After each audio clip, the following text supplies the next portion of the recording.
Hello, everyone. Welcome to the Generation Y Conservative Podcast. I'm glad that you could join me tonight. Actually, we have Mike on his way. He's running a little bit late. He'll join us later in the program tonight. But tonight, we actually have a jam-packed podcast that we're going to be talking about a lot of different subjects tonight. Everything ranging from more Hollywood news to what's going on with the Video Music Awards and what happened the other night. Not that anyone was watching anyway, and the numbers actually show that. We'll take a look at that as well with what Kevin Hart said in regards to President Trump. Not that anyone really cares. We're going to be talking about two big subjects tonight. Number one is going to be the Mollie Tibbetts whole controversy that's going on there in regards to this missing college girl that turned up after a month and a half. Her body was found. She was obviously killed, and it turns out it was by an illegal immigrant into the country, which has sparked this national debate in regards to could this have even happened if he wasn't here illegally, right? That's what the right is saying. The left is saying quite a few other things. There's actually a couple excuses that we're going to take a look at that will blow your mind. The other main topic that we're going to be talking about tonight is actually Asia Argento, who is a female actress in Hollywood, one of the leaders of the #MeToo movement, who was accusing Harvey Weinstein of rape. She was leading the charge, and in the meantime, was neglecting to make it clear herself that she was actually guilty of raping a minor herself. And even though the accuser came out and said something about it, she has lined up multiple excuses herself. And the hypocrisy never stops with those on the left. You're going to hear some of the excuses that she throws out, which are the same things that she would tell you and others would tell you of the Me Too movement, that we shouldn't be blaming the person that's accusing you of the crime, the victim in this case. So we're going to take a look at that as well. We have, like I said, some entertainment things. We're going to be talking about the NFL and a special treat or two, one in regards to Al Sharpton and something that came out of his mouth the other day that was really funny. It's just going to be good for a laugh. And how should we be approaching sexual education now that the whole world has opened up to transgenders and what's going on there? Because the genitalia, sorry I had to go there, of those involved in all these things, male and female and everyone in between, or on the outer limits of it and everything, don't exactly fall into the categories of what we used to learn about in school anymore. So how can we construct a sexual education guide for the masses in our public education system now? What do we actually label these genitalia that don't exactly fit for male or female anymore? We're going to talk about all these topics and more, and Mike should be here soon. This is a Generation Y Conservative Podcast.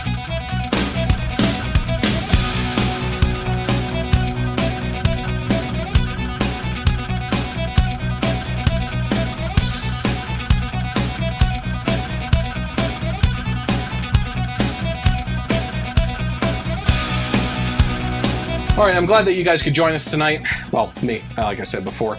I am your trans political host. That means I have everything that I espouse is conservative, and yet I identify as a liberal, so you can't criticize me at all. But I'm Chris. Welcome to the podcast tonight. If you're watching right now, you might be watching live on Facebook.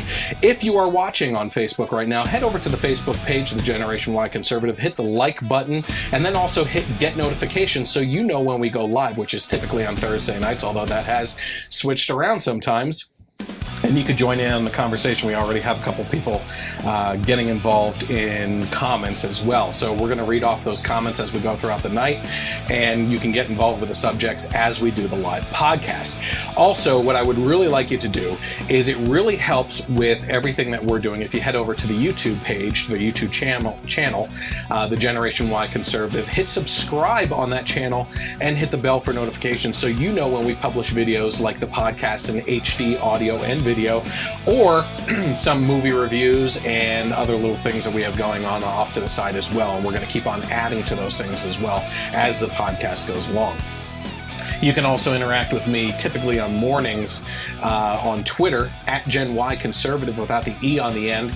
We have fun little things that we get involved with on there, and I usually do while I'm working because it's just a little thing that gets me by during the day. Also, if you're interested in just listening to the audio portion of the podcast, you can actually tune into KLRN Internet Radio on Sundays from 3 to 6 p.m. where they re-air this podcast on their channel, which also goes to Spreaker, iTunes, iHeartRadio, and the Google Podcast Store, as well as multiple other platforms. It kind of just gets distributed out there. So if you're used to listening to podcasts in audio form, if you do it at the gym, if you do it at work or anything like that, and you can't watch a video, you're missing out on some visual things that make it fun. But I understand you can actually subscribe on any of those platforms and get the audio version of the podcast as well. Okay, so let's get into it. We're going to start off with some entertainment news in regards to Hollywood, move into some football stuff, and then get into some political stuff from there. According to Screen Rant, the Ant-Man 2 director wants the Wasp from the new Ant-Man and Wasp movie to lead an all-female Avengers movie. Obviously, we just got done. You can actually go back and watch the Avengers Infinity War movie review on our channel, which was stunning, by the way. I've seen it multiple times now. It says Peyton Reed believes that the Wasp should lead an all-female Avengers movie. Marvel Studios is finally assembling more super-powered females to be prominent figures in the Marvel Cinematic Universe. Scarlett Johansson's Black Widow has always been a fan favorite, but heroes like Gamora and Scarlet Witch have risen as well. There are also newcomers like Valkyrie, Captain Marvel, but it was Evangeline Lilly's Wasp who received top billing thanks to Ant-Man and the Wasp. So you can talk about Scarlet Witch, Mantis, Scarlet, Johansson playing Black Widow. You have Valkyrie and everyone from the Black Panther universe. That was a mostly female cast in that as well. You have Gamora and Nebula from the Guardians of the Galaxy. And there's just all these female characters. So why am I bringing this up? Because it's not that big of news, right? But what they're actually talking about here is this push for an all-female Avengers movie. And I put out on there on Facebook and Twitter this week, well, I can't wait for Chris Pratt as Star-Lord to lead an all-male Avengers movie. And could you imagine if they actually tried to push that in Hollywood, an all-male Avengers movie? The left and feminists would lose their minds. So why are they pushing it on here? Actually, I probably wouldn't even mind. All these actresses in the Marvel Universe are pretty kick-ass, to be honest with you. I mean, they're really cool, and I love watching all the Marvel movies, and I think an all-female Avengers movie would be awesome, but you'd be kind of a hypocrite if you're a feminist and you believe that it can only be an all-female cast and no all-male cast out there as well. Not to mention Snap has kind of taken care of this universe, but if you haven't seen the movie, go see Infinity War because you'll need to catch up before next year as well. Okay, in other entertainment news, something's been happening over the last year and a half since the last Star Wars movie came out, and it was this Kelly Marie Tran who plays Rose on the new Star Wars movie. And this is an Asian female cast member who was criticized a lot in regards to her role in the movie. And she actually eventually quit her social media accounts because she was receiving a lot of harassment online. She was saying racist remarks were coming in on her social media accounts, and it just pushed her to leave social media completely. There is no reason why that should be happening to anyone that's in Hollywood, and no matter what role they take up or anything. But she actually just opened up this week in regards to why she left social media and the kind of harassment that she was receiving. And I found it really interesting because the criticism that she was getting, I don't believe was deserved. But it does deserve a little bit deeper of a look into what was actually going on. So it says, this is according to IGN, Kelly Marie Tran is opening up her decision to delete her Instagram earlier this year and the harassment she faced on social media. In an op-ed for the New York Times, Tran acknowledges the difficulty she has faced on social media since appearing as Rose Tico in Star Wars The Last Jedi. She said, "It wasn't their words, it's that I started to believe them. Their words seemed to confirm that growing up as a woman and a person of color already taught me that I belonged in margins and spaces valid only as a minor character in their lives and stories. I want to live in a world where children of color don't spend their entire adolescence wishing to be white. I want to live in a world where women are not subjected to scrutiny for their appearance or their actions or their general existence. I want to live in a world where people of all races, religions, socioeconomical classes, sexual orientations, gender identities, and abilities are seen as what they have always been, human beings." Okay, so she goes on a little bit of a social justice warrior rant, which kind of is fitting because The Last Jedi was kind of a social justice warrior Star Wars movie, which was what exactly pissed so many people off. Her character seemed shoehorned in there, and that's exactly what's actually leading to my point about Tran here as an actress. It's not that she did a bad job playing the character that she was given. To the contrary, she did a perfectly fine job. But it was a poorly written script for her character. It didn't fit anything. It was a shoehorned in character. She ended up doing something mechanical that Finn was already able to do anyway. And then this romance, I'm just going to say it. If you haven't seen it already, then you're not really a Star Wars fan anyway. Finn seems to have, over the last two films, this romantic notion for Rey. That plays out through this whole film too, and then suddenly at the end, Rose kisses Finn like they're supposed to have some sort of relationship that hasn't been established at all through the whole movie, and they go to a planet that's full of rich people that they blast as a casino area, that the whole planet is like this casino thing where everybody's betting and everything, and the rich are living off the backs of the poor and everything else, and then there's a whole scene for social justice on animals that are being used for races and stuff and are being abused. And it seems like the whole point of them to end up on this planet for a quarter of the movie is just to push this stupid liberal agenda in a Star Wars movie when it doesn't fit at all. And you can literally take that whole sequence of events on that planet out of the movie and it would actually make more sense. The movie playing out with everything. But certainly, if you're watching right now, let me know what your thoughts are. Oh, you guys can hear the cricket? Oh, man, my bad. Okay, so that's funny. Mike is on his way. He says that I replaced him with a cricket. I can't shoot the damn thing because it's somewhere in the studio here. All right, let's see. Moving on here. Let's go over to Fox News. Sorry, I had to use this as a resource for people. But it says that the ESPN president says that the network will not air the national anthem on Monday Night Football anymore. This is pretty interesting, and I know that people have very strong opinions in regards to the NFL and the kneeling for the anthem. Some people I know personally believe in kneeling for the anthem, and they have these bars set that you can never achieve, and in that case, there's always going to be kneeling, no matter what the police do. In other areas of my life, I have friends that believe that this is completely disrespectful to the police and military, and I completely see where they're coming from. I see where the freedom to protest comes from as well. But when you look at the NFL as an actual business, which it is, entertainment business, and the owners of the football team, if they say that the players, the employees, are not allowed to kneel, they should follow or get fired. That's just the way it is. But now the networks are taking it upon themselves to actually get involved in this. And if one of the things that we're seeing on the television, on your network that's playing the NFL, these games, if they're actually showing the kneeling, that's what's ending up being what we're actually seeing on the TVs, is that those camera people are panning over and actually showing you these people that are kneeling. So ESPN is taking the approach that they're no longer going to show the NFL national anthems on their network so that there is no controversy. So whether it's right or whether it's wrong, you can let me know in the comments. I'll get to that in a second. But let's read over what it actually says. It says ESPN will not show the national anthem during Monday Night Football broadcast this year, according to the company's president. Jimmy Pitaro addressed the controversy at ESPN's annual Football Media Day. Pitaro was asked by a reporter if he spoke to the NFL about the rule changes in the national anthem and if he would consider turning the cameras on an athlete that's kneeling for the anthem.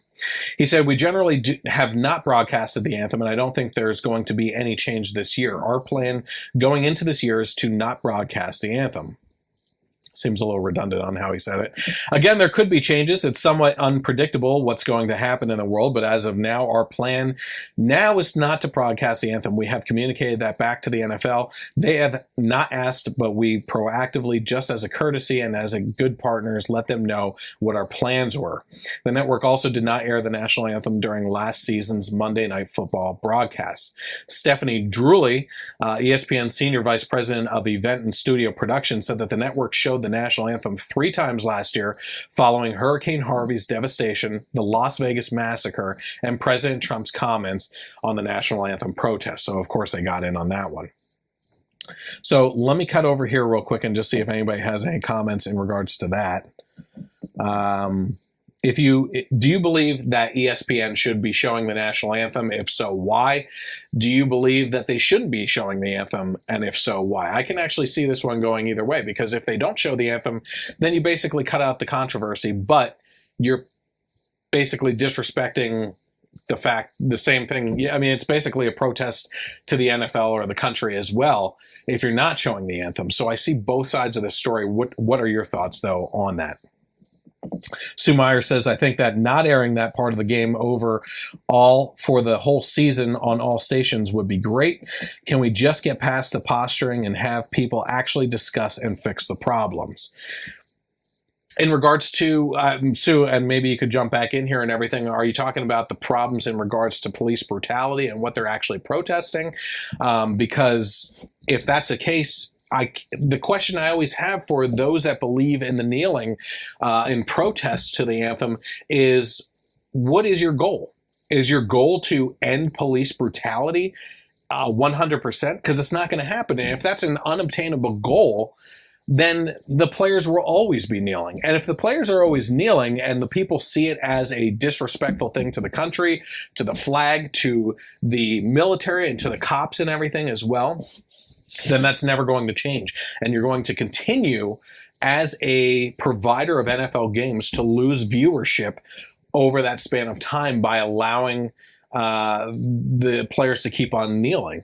And if it's not 100% of getting rid of that brutality, then what's the bar?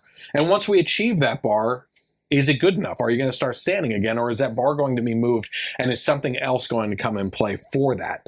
That's the question I have for those people that believe in the kneeling for the protest, because it just seems like the bar is always going to be moved, and nothing is ever actually good enough for it.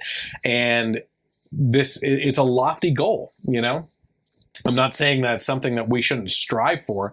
Police brutality, listen, it happens. You know, I'm not denying that, and I see the point of those that protest the police. But in the end, what we're talking about is a very few minor bad apples in the grand scheme of things, just like you have in any group. I mean, we can point to, if we could do that same protest to the left and blame the left for everything that Antifa does, and you're going to see the left in Antifa attacking their own tonight. We actually have some video of Antifa members attacking and beating up a Bernie Sanders supporter because he was carrying a flag, because that's a fascist symbol now. So they're eating their own. We're going to get to more on that in a couple minutes and everything, but it just seems like that goal is always going to move because nothing is ever good enough. And there's bad apples in every crowd. You're not going to get rid of everything that you're protesting against. So what is the goal? And can you make it achievable? That's all I ask of people. Mike Ribeiro, even though he's on his way and driving, should be not typing. He said they should show the anthem, but only show the crowd and the flag. I agree with that. Actually, just show the flag on the screen for the whole anthem. That's what you're supposed to be looking at anyway while the anthem is playing. I kind of like that idea. I think that's a good compromise, actually. Okay, let's move on here.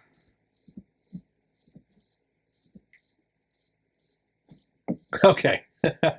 This is one of my favorite things. So, Al Sharpton was blasting Donald Trump this week on his MSNBC show. And if you haven't been following along with Al Sharpton over the years to see just how bad he is at speaking and the gaffes that he has on camera, and especially reading a teleprompter, you have been missing comedy gold. But don't worry, I'm going to give you the latest one and some of the ones from his past. So while he was blasting President Trump, he actually he quoted Aretha Franklin, and he asked that President Trump show some respect. And here's what he actually had to say. But I think you might have learned a lesson this week. Sometimes the dog bites back with a book deal. And while we're talking about female canines, you know what they say about payback? It's a real, well, I'm sure you know the word I'm thinking of. So in the words of my late friend Aretha Franklin, show some R-E-S-P-I-C-T. And the next time you get a black woman and a beagle confused, remember this: I got you. R-E-S-P-I-C-T. If he was a close friend of Aretha's, I think she would be a little upset that he didn't follow along and really sing along to the song and know how to properly spell respect. But as I mentioned before, this is not the first time that Al Sharpton had some gaffes, and this is just a minor sequence that we found on the internet and put together for you. I was debating on between 5 different compilations of ones from Al Sharpton because they're all just comedy gold. So let's take a look at some of his past ones. But resist we must. They're all jitty about a shutdown. The tortoise in the race, then co-author of Hubris. U2 lead singer Bono, Fran Drescher, Sigourney Weaver, suspect Jahar Tsarnaev, Rush Limbaugh. Rush Limbaugh, the show Rush Lombard host, Supreme Court Justice Sonia Sotomayor. Is Mike Muckery yesterday, Antonin Scalia. Kim Kardashian and the Republican candidates, both Cairo and Benghazi, we rank behind Lavita. First stop, Kazakhstan to college students in Beijing. He's getting lunch at Chipotle in Iowa. Bain is appropriate. The GOP's tax day giveaway to millionaires. Why was traffic problems email sent? The Environmental Projection Agency. And what sequestration has done.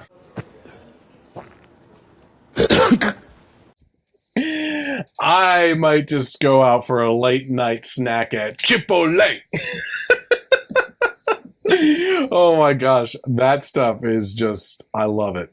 So while we're talking about the entertainment industry, I don't know if you know this, but MTV used to be music television. That's where it got its name from. It really doesn't really show that much music anymore. Now it's mostly reality shows and really crappy shows to boot.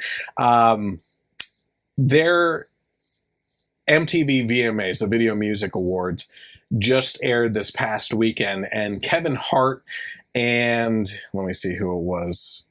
I forget her name. I don't even know who it was. But they were just blasting the Trump administration as much as possible. Their rapper Logic wore a shirt on stage that said F the wall and had a bunch of immigrant children on the stage in regards to his act that showed we are all human beings. And it was just all over the place. But Kevin Hart as a host had a little something to say in regards to Trump when he was doing his introduction to the VMA Music Awards. So let's take a look at what he actually said.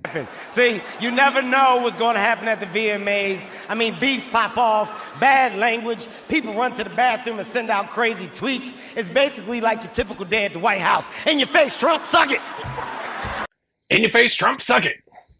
Well, what did he really end up saying there? It wasn't really that much of a bash. He was just making fun of the president, and he had to fit it in there just for the obligatory comment to get in there on Trump. He also said something about this is the end game here, and you can actually kneel at this because kneeling is okay. No old white man is going to stop you from doing it. So let's take a minute break here because we have Mike, so he's going to hop on the podcast here. So give us 1 second. Okay. So what's interesting? Hello, everyone. So what's interesting about the VMAs is when I posted about it online, I was actually saying I didn't know it was on. I would argue that what's interesting about the VMAs is absolutely nothing. Yes, exactly. So I didn't know it was on. I didn't know that they still had the VMAs. Mm-hmm. And are videos still even made at all? I think they're all made on YouTube. Isn't that Vivo? Vivo, yeah. Or whatever. Well, I wasn't the only one. The actual numbers actually look towards that as well. According to the Daily Wire, it says basically no one watched the video musical. Not surprising. Nope. According to the Daily Wire, this was written by Emily Zanotti. It says MTV's Video Music Awards certainly don't have the same cultural impact that they did back in the 1980s and 90s, but it also turns out they don't have anywhere near the same audience. According to The Hollywood Reporter, this year's VMAs, which aired Monday night, drew a crowd of just 5 million viewers, even though the program aired on at least 8 separate Viacom-owned cable networks. On MTV alone, the award show drew a miserable 2.25 million viewers, the smallest audience on record and 15% lower than MTV's audience just last year. It says last year the MTV Awards chalked up its lowest audience numbers ever, but also had the unfortunate luck of airing against a Game of Thrones finale episode that lasted more than 2 hours. This year, MTV's biggest competition was the WWE's Monday Night Raw and an NFL preseason game on ESPN. Yep. So just goes to show you where people actually put their interest nowadays. You're not having the cultural impact of the Beastie Boys and Vanilla Ice anymore. Vanilla Ice. You look like you were about to say something. I was watching Raw.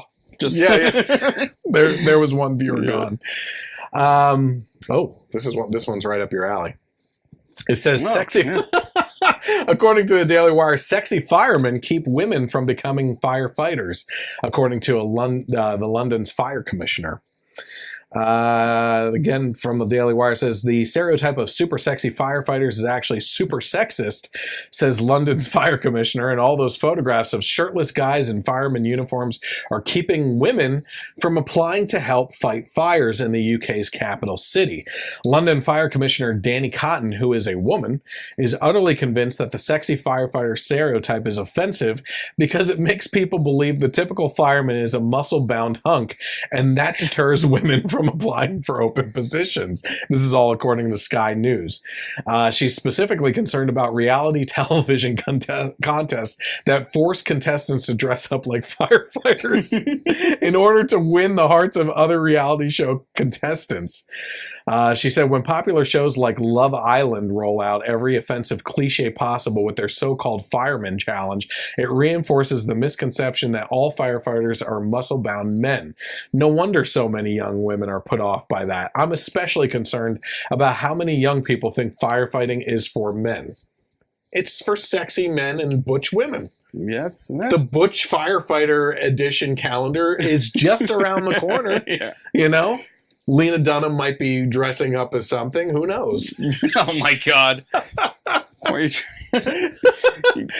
mind. Ruining my mind. I just ruined firefighters for you. I'd rather it be sexy men than Lena Dunham in a calendar. I mean, really, what's the difference? Yeah. You know, Cotton also criticized a Suzuki advert featuring Ant and Dec, which mentioned. Do you know who Ant and Dec are? No. All I know them from is from Britain's Got Talent. They're basically the hosts of Britain's Got Talent, right? Ant and Dec, which mentioned fireman training, and an advert for Harpic toilet cleaner in which female characters objectified a male firefighter. They objectified him. They made him into a sexual object. It's happening with men now. Yep. Damn it. She's called on advertisers and news directors to lay off the sexy fireman cliche until the number of female applicants for firefighter positions improves. So setting that goal. Yeah. What is the goal? I don't know. She's setting it somewhere, though, right? Because you are allowed to talk about sexy firefighters, just not until more women get involved. Yeah. Right? We have a comment Go for from it. your lovely wife. Yeah, okay. Calendars of sexy firefighters would make me more likely to apply for the job, if I wasn't already married. Yeah. Got it. Speaking of fun jobs, you hear about this person with the internship for NASA? I saw you posted it. Every now and then, I keep on saying it, we get a good article from My Effing Love Science, right? Yeah. That we can actually agree with and laugh along with. So it says, the headline to this one is, "This woman lost an internship at NASA for the most hilarious reason ever." Okay. So it says, last week, one Twitterer found out that she had won an internship at NASA. Understandably overjoyed, she took to social media to announce her good news. And because this was Twitter, she did so using the proper syntax and vocabulary of the pervading culture. In other words, she tweeted this: "Everyone shut the F up. I got accepted for a NASA internship." Okay. Homer Hickam replied to that. Language. That's it. That's all he said. Her response was, "Suck my dick and balls. I'm working at NASA." Oh, my God. Okay. Well, that didn't go over too well because Homer Hickam said... Oh, I didn't even get this far. I just thought it was just the first one. She didn't do her research. I read it. You would think if you were smart enough to get into NASA, you might do some research on things, like who your boss is going to be. Maybe. I don't know. Homer Hickam, turns out, he said, "And I'm on the National Space Council that oversees NASA." Oh my gosh. So it says, yes, a scene that was pulled directly from your nightmares. The jubilant poster had unwittingly tweeted obscenities at her brand new boss. The situation may still have been salvageable. However, had certain other twitizens not found the conversation, the thread exploded. It says some people scolded the soon-to-be NASA employee for a lack of professionalism or derided her for apparently not knowing who she was talking to. Others felt that Hickam had acted inappropriately by publicly pulling rank against an overexcited, not even intern, pointing out that someone's language, professional or not, doesn't necessarily reflect anything about their engineering skills. No, but it talks to your professionalism. Yeah. And some on both sides started alerting official NASA accounts to the conversation. After dozens of people bombarded the conversation with ugly, cruel, or just plain rude messages towards Hickam, it came to light that the now infamous internship had been revoked. So this is according to one of the people on Twitter. "Hey, remember this girl? Yeah, she lost her internship and deleted her Twitter account. Guess she learned a serious life lesson." Someone wrote, "How do you know?" He wrote, "She posted about it before deleting her Twitter." So it says, depending on your point of view, you probably either think this was an unreasonably harsh punishment against an excited now I'm pulling an all Sharpton here. Excited ingenuity betrayed by online saboteurs, or a predictable consequence for someone who should have known better how to behave around her employers. Either way, it seems like a fitting an end to a dramatic story, but it's not over yet. On August 21st, Hickam published a blog post clearing up some of the blog post. All right, Al. Yeah. Chipotle. There was one he said right before that. That was hilarious. I forget what it was, though. Oh, my God. He's so bad with names. Beijing. Beijing. Cairo, Egypt. All those China people in Beijing.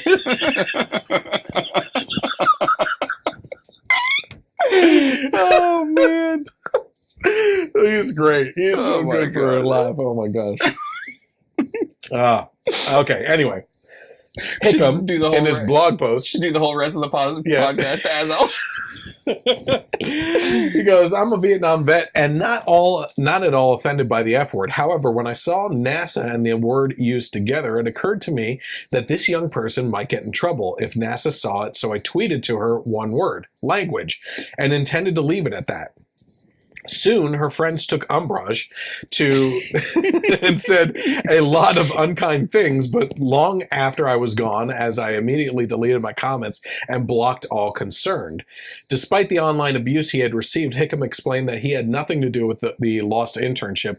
He said, I do not hire and fire at the agency or have any say on employment whatsoever, explaining that the NASA hashtag her friends used called the agency's attention to it long after his comments were gone. He also said, after talking to her and looking at her resume, I'm certain she deserves a position in the aerospace industry, and I'm going to do all I can to secure her one that will be better than she lost.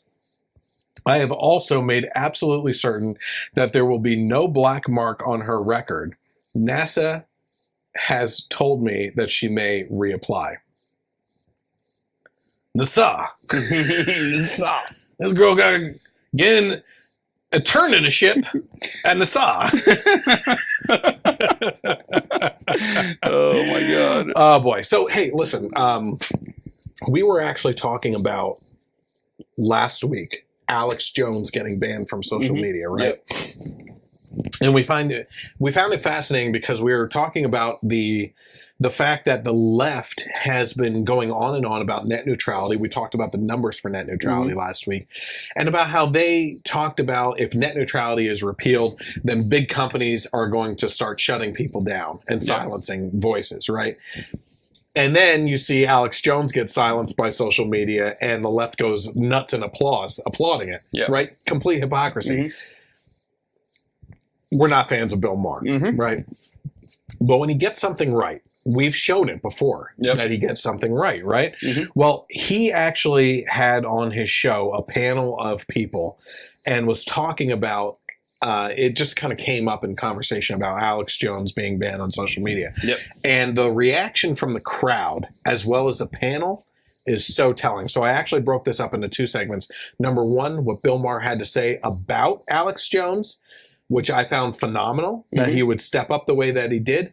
And then the panel's reaction as well. So let's take a look at what Bill Maher had to say. So I want to talk about free speech for a minute because Alex Jones, who is not my friend and who tells crazy lies about me, is thrown off Twitter, I think, and Facebook and a few other platforms. I think he's going to... Thank God! Well, if you're a liberal, you're supposed to be for free speech. That's free speech for the speech you hate. That's what free speech means. We're losing the thread of the concepts that are important to this country. Either you care about the real American shit or you don't. And if you do, it goes for every side. I don't like Alex Jones, but Alex Jones gets to speak. Everybody gets to speak. Yeah. It's exactly what we're saying. You got to defend the speech that you don't like the most, as long as it is not physically hurting someone, which is basically impossible. Unless you're inciting violence. So that's a difference. If you actually call for someone to kill someone else, like we were talking last week, that guy that was saying, I don't have much money, but I'll pay $500 to anyone that kills an ICE agent. That's inciting violence. That's even worse. That's financially supporting the incitation of violence. You know, that's hiring a hitman. It is. So that is wrong. But if you're not defending the speech that you detest the most, then what's the point, right? All voices should have the ability to be heard. It's the old saying: if you don't like it, don't listen to it. You know, there's no reason why you have to silence other people's through a heavy hand of putting a lid on them, you know, on their platforms and everything. Although they are private companies, they're allowed to do that. That's fine. But their reasoning is hypocritical, right? They're not silencing people on the left that are doing the same thing as Alex Jones, right? I mean, Al Sharpton. I mean, we've said it before, too. Bill Maher on certain things, free speech and radical Islam, being two of them, pretty much agree with them wholeheartedly. Exactly. So I thought, did a great job. Yeah. Let's see what his panel had to say, though. Yeah. Sure, but he doesn't necessarily get to speak on Facebook or Twitter. No, I get that. If a guy goes out, and this is not opinion, if he engages in vile slander and fabrication about children who were murdered at Sandy Hook, and he harasses the parents of children who were murdered at Sandy Hook, that's not. You know what? Facebook, Twitter. None of them have an obligation to provide him a platform. I understand that. I understand that. Yeah. But And even more importantly, this is not the internet of 1996 where you put up a website and, he's using like the public pipes. Like these companies, Facebook, YouTube, Twitter, these are the majority of time Americans spent on the internet, right? We're talking for the internet, this is ABC, CBS, NBC, right? And they're making money off of him. They're running ads against him. So, I agree with you about free speech, and that's of concern to me as well. I also don't think those companies should be profiting off of what he's saying. And so we all agree on that. That private enterprise does not have any obligation. Right. If you make a T-shirt that says "Your mother sucks cocks in hell," right. They don't have to sell it at Baby Gap. We get that. Okay. But I'm just saying. Pretty much the same thing we're talking about here. Yes, I understand. But I'm just saying, as a concept, we have to understand that the way to get rid of hateful things is the sunlight best disinfectant. And a good example is, wait a second, the alt-right rally. Yeah. Alt-right too. The Nazis, remember last year in Charlottesville, they had their rally again. Yes. 20 people showed up. Okay? Not because we outlawed it, but because we let it happen the first time. And these mental midgets found out, it's not so great when you do this in public, because then you go back to the office and people don't like you so much. Yeah, but Steve Bannon's on television tonight. Yeah, the alt-right hasn't disappeared. And what the YouTube algorithm was doing was funneling people to Alex Jones. Like, the YouTube algorithm is the crossing guard saying, hey, everybody, there's a rally, let's all go to the rally, and, like, bringing people to the Unite the Right. The problem these tech companies are having is they don't know where to draw the line. They know there are lines, and they're scared of their own shadow. I see them. The tech execs come to Washington, D.C. with their tails between their legs, desperately trying to have these off the records with us reporters. What can we do to, be more, feeling? And they're squeezed from all ends. They're scared of conservatives because conservatives have these things, they're shadow banning us. And they're scared of the left because the left's saying, clamp down on anyone who says anything offensive. And they're scared of their own shadow. They're in a crouch and they don't know what to do. Well, except for that, they do need to act to at least uphold their own terms of service, which is what they're doing. But they keep changing. But the bar keeps moving. Well, but here's the concern I have to your point, Bill, about more speech, which is your point, right? On these platforms, in 2016, 44% of people who identified as left of center did not post anything about politics on their social media feed. 44%. On the Republican side, on the conservative side, it was only 8%. Why didn't they post? Because they didn't want to be trolled, harassed, or abused. These platforms, yes, they are quasi-public squares, but they have an obligation to make sure that people are not harassed when they use them. And that's why I think this is an important step. It's only a week suspension, for Pete's sake. It's not like it was the end of the world. Yeah, what is that, like a timeout? I mean, the Twitter thing is just ridiculous. It says, we're going to have Alex Jones, off Twitter for a week so he thinks about what he's done. Right. I mean, what? Like he's some sort of a, 9-year-old who is, when you say, hey, I'm really sorry about that. Yeah, the kids really are dead. Okay, so first of all, that last guy there, right? Mm-hmm. He's talking about, what is a suspension? Is it like a timeout for a kid and everything? Yeah. Go in timeout or whatever? This is coming from a guy on the left. Right? Yeah. Isn't it conservatives that are like, listen, the problem with today's young people is they weren't spanked. Yeah, all right? We're the ones that want to lay down the smack down a little bit on the bottom, right? Whereas the liberal mentality of raising kids today is hands-off approach. Mm-hmm. Go sit in the corner, think about what you did, right? He should be applauding this thing, right? Mm-hmm. Let's go through this. I'm gonna lose my track of mind, so I'm gonna start at the beginning there. That guy was talking about how with the social media platforms that they basically have an obligation to do this kind of thing, right? Mm-hmm. I don't necessarily agree with that. Adam Ruins Everything, I think is what his show is called or whatever. He's saying that the algorithms draw people to them, right? And why are the social media people supposed to show the content from these people if the people are paying them for their platform and stuff like that, for the advertising and everything? Yeah. Okay, my point to those two things right off the bat. Alex Jones, let's just take him as the prime example. Alex Jones is bringing his audience to those social media platforms, okay? Yep. So the social media companies are banking profit on their advertising off of him and his audience. And some people that meander in and kind of listen to his stuff. But overall, he brought that. And it's not because the algorithm is pushing them there either. Because if you just ask any conservative creator on YouTube, if they're easy to find, on their own, without, let me tell you, that's due why to we the got to YouTube bring it up every algorithm. time. Yeah, but at the same time, it's almost like. It's not even half and half. I would say it's 25-75, 25 in your favor that, you know, if you're a conservative things are going to show up in your trending and things that you might be interested in. Like when I sign into YouTube, I'm going to see Steven Crowder. I'm going to see Ben Shapiro. I'm going to see Glenn Beck and President Trump news clips and everything like that, right? But on the other end, let me tell you what I'm always seeing. Transgender makeup tips. Yeah. You know, all the time. Like, who's pushing that at me? If you just go to the trending page, not your homepage is based off stuff you look at, but if you just go to the YouTube trending page, I guess based off what the world is looking at, that's what I doubt it. Yeah, I know. So every late night monologue, you know, like that's what's on there. But I think that the only other one besides, well, those last two people actually made some good points, right? The guy from Axios was talking about how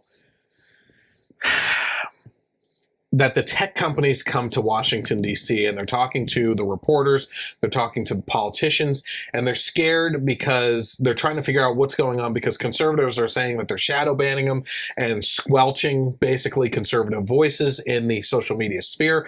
And on the other end, liberals are trying to get them to drop the hammer and silence these voices. And he's actually right on both fronts. That is what's happening, right? So what's a happy medium? When in doubt, err on the side of freedom. Exactly. Just let the voices be heard. You don't have to listen or watch that content if you don't agree with it, right? So that is something that the tech companies and the political world in Washington, D.C. are facing. But then the mayor or governor, I forget what she was talking about how the interactions were on social media over the course of the last election cycle, that 40-some% of Democrats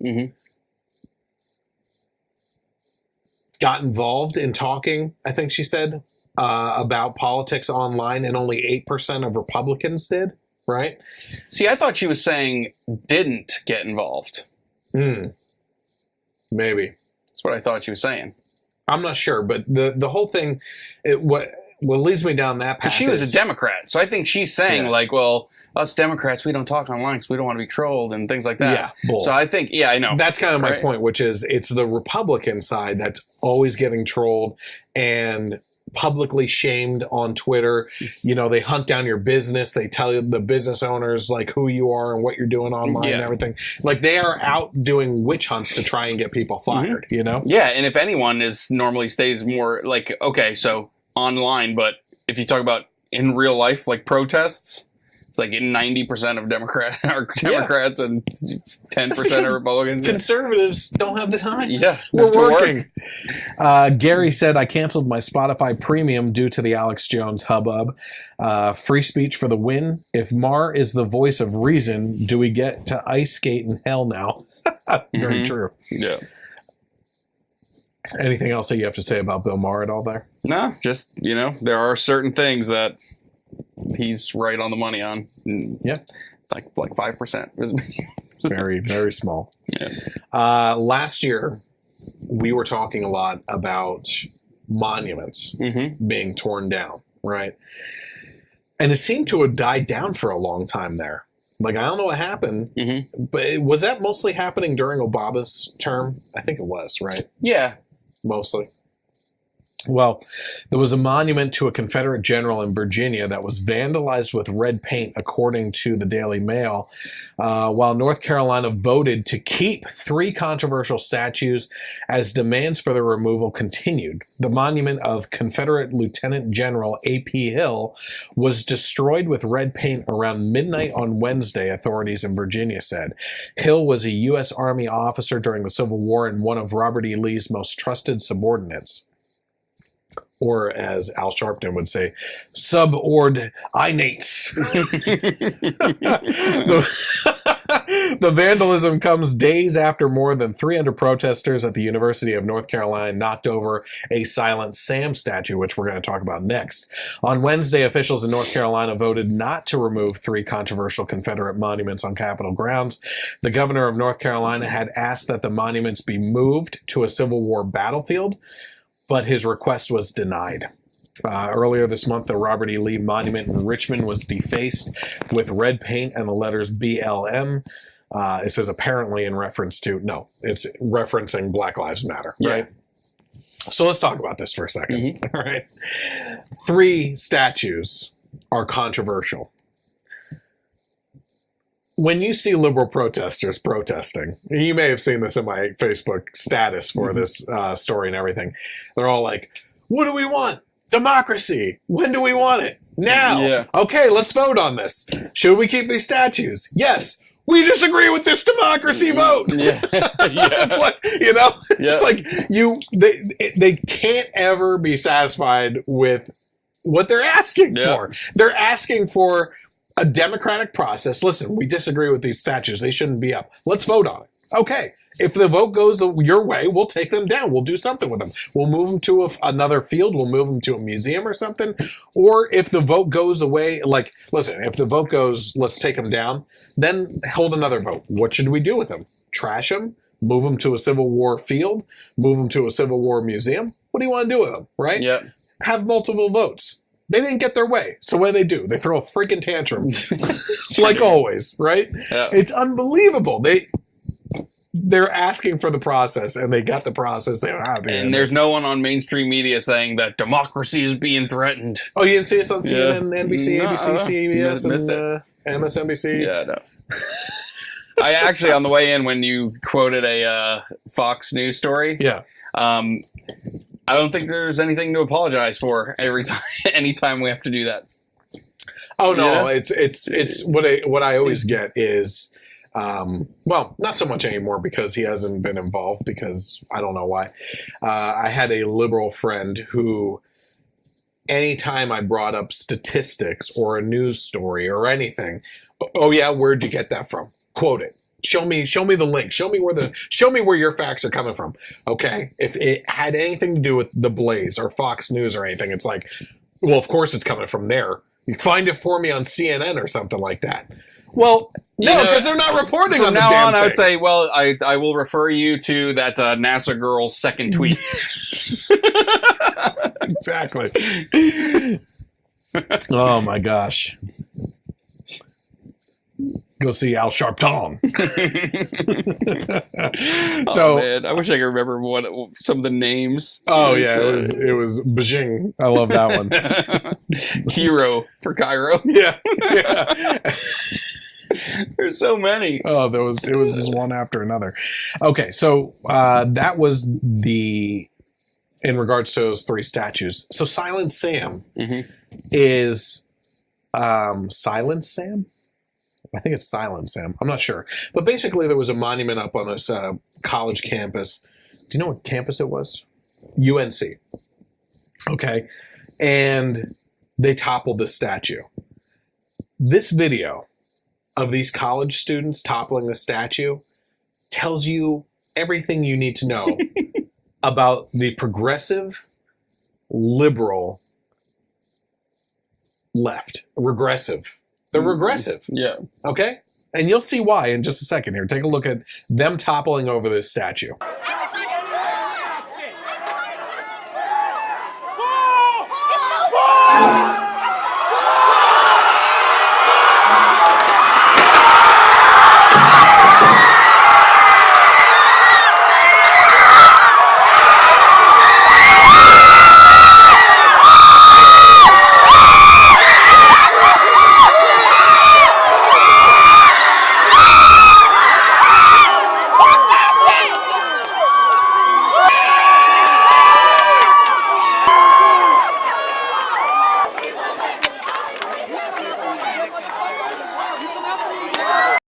so the reason why I call it regressive left, right?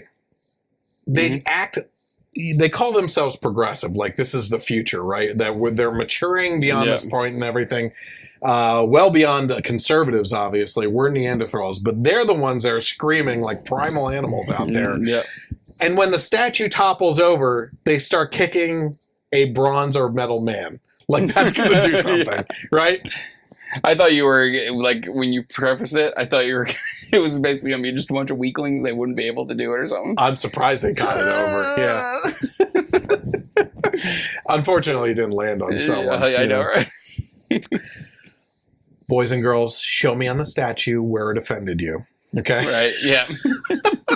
I want to know, like, that's the question for him, right? Is what was the statue doing to you? Yeah. The statue itself, from what I understand, was to commemorate young men. Like, I'm talking like teens that went off to the Civil War. And he was supposed to represent like a bunch of those kids, right? What? Yeah. Like, what is offending you? Yeah. When you walk past that, what is offending you? And if you're offended emotionally that there was a civil war and the side that you were against lost, I know, right? I mean, I know history is taught a little bit different down south and everything, but they did lose. You know, this statue is commemorating people, not the war. It seems, you know, I mean, it's commemorating the young men that lost their lives and everything. But these people are acting like that guy. Yeah. That guy killed my great-great-great-grandfather. You know what I mean? They don't know any of that stuff. So it's so ridiculous the way that these people act. But what I find pretty fascinating, too, is the fact that the left is losing control of their own people, right? I referred before to the fact that we have individuals on the left right now who are being attacked by their own people. We talked last week about how the media, Chris Cuomo, right, was basically endorsing Antifa, saying, listen, is it right to hit people? No. But if you're fighting bigots and Nazis, then yes, you should throw the first punch. Yeah. What? Like, you're an intolerant piece of crap, right? And I was telling you, at some point, the media that are promoting Antifa need to be careful. Because once they run out of people on the right and all these Trump supporters and cops and everything that they're against, as soon as they achieve that goal, who's next? It's going to be the media and people on the left. Didn't take too long. That was last week that we talked about that. Here is a video of a Bernie Sanders supporter that got attacked by Antifa for having an American flag because they felt that the American flag was a fascist symbol. I'm sorry, is a fascist symbol. Right. So let's take a look at that attack.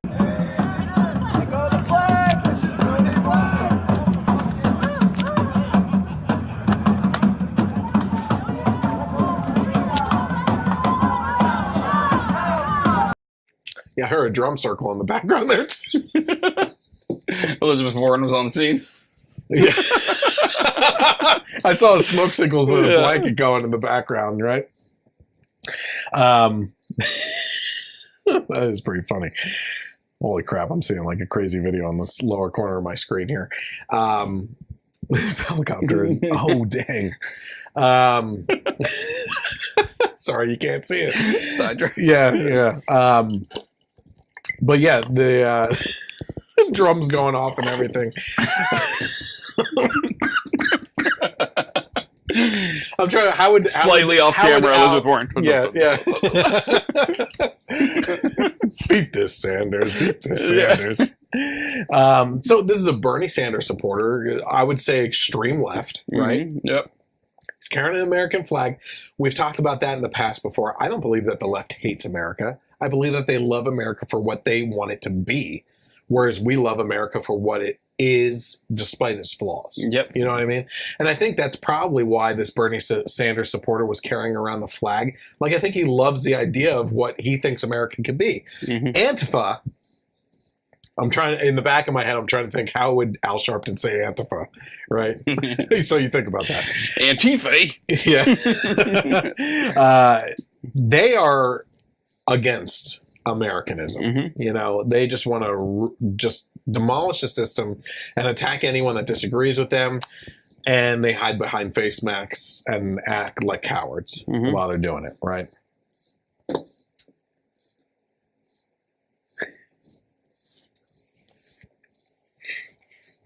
How do I even go into this?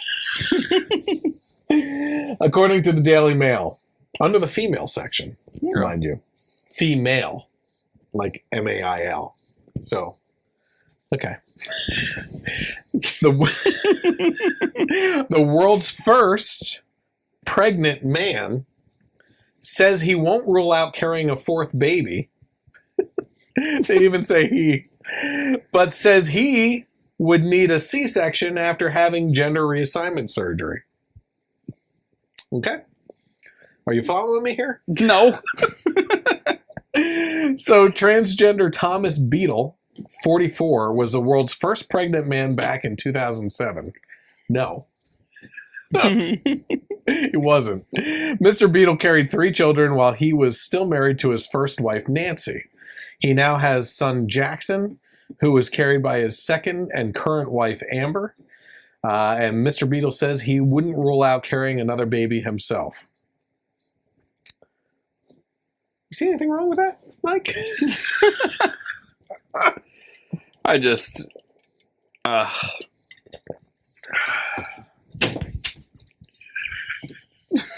Oh, it gets better. It gets better. Get out what you have to say now. I don't know what to say. The next thing we dive into is a whole bag of crazy. Oh, we haven't yet? No. We are about to hit the climax of peak craziness after this. My God. And it relates to this, too. I don't So even what's the know. problem? Why can't a man be pregnant? Because they're a man. Mike? No. He was the first pregnant man. No, he wasn't. I know. He is Arnold Schwarzenegger. He is a fictional character that was created in a twisted world.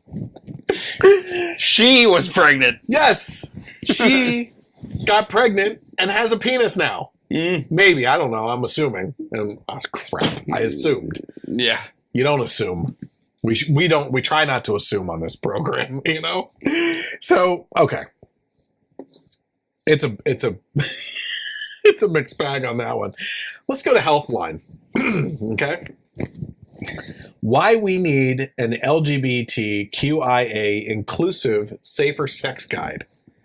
For education purposes, right? Mm-hmm. They updated it, so hopefully it still has the same stuff in here. It says, sex education resources often use videos, pictures, and diagrams as a way to convey important information. Though these images and videos have historically failed to reflect or provide information about same-sex and queer relationships. In fact, the GLSEN 2015 National School Climate Survey shows that only about 5% of LGBTQ students saw LGBTQ representation in health class. Excuse me, jeez. These guides also often unnecessarily gender body parts as being male parts and female parts, and refer to sex with women or sex with men, excluding those who identify as non-binary. Many individuals don't see body parts as having a gender. People have a gender.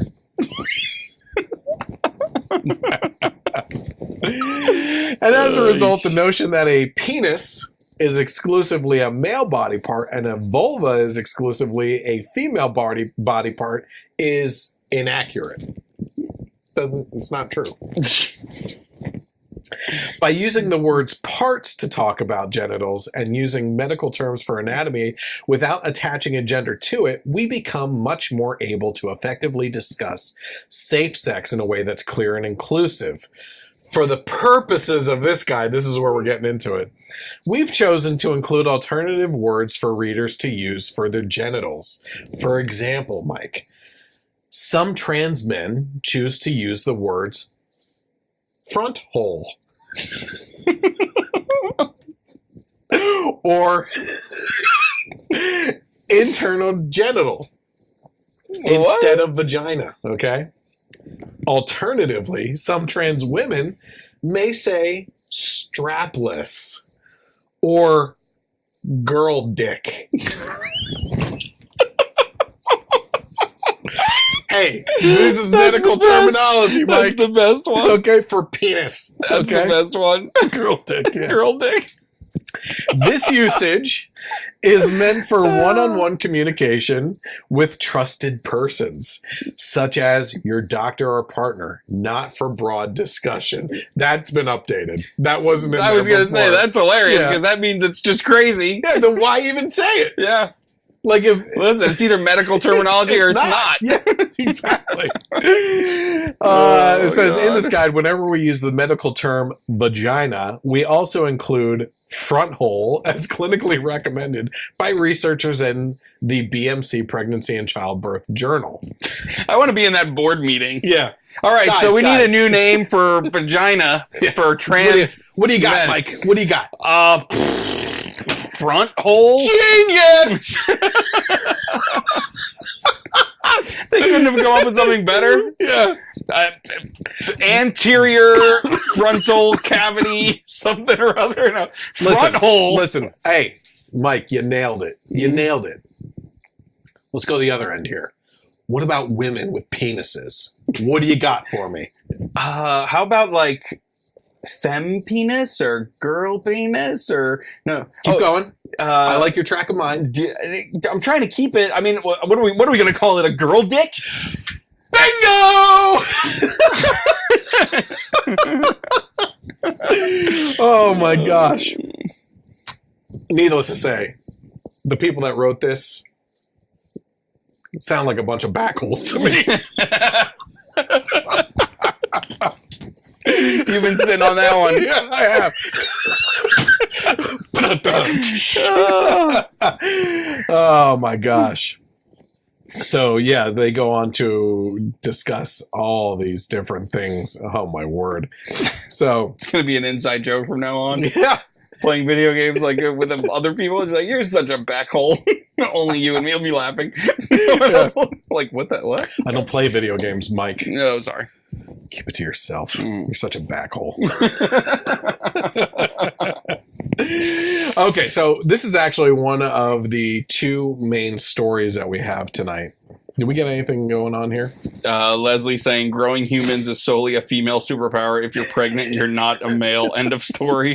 Exactly. Oh my God. And we can't even, a leftist can't even criticize her because she's a female. Like, Yeah. I'm sorry. But better not. Yeah. But not sexism. The sexism. Yeah. Don't go after someone with a front hole. Anyway, we've been talking. I get it. We talked about this last week. We've been covering these topics over and over and over again because it's just new angles to all these stories and everything. But this one is actually an interesting angle to the hashtag #MeToo movement, right? One of the original people, Rose McGowan, right, is one of the people that first came out against Harvey Weinstein. One of the other leaders of this movement is Asia Argento. Argento? Argento or Argento? It's Asia Argento. Asia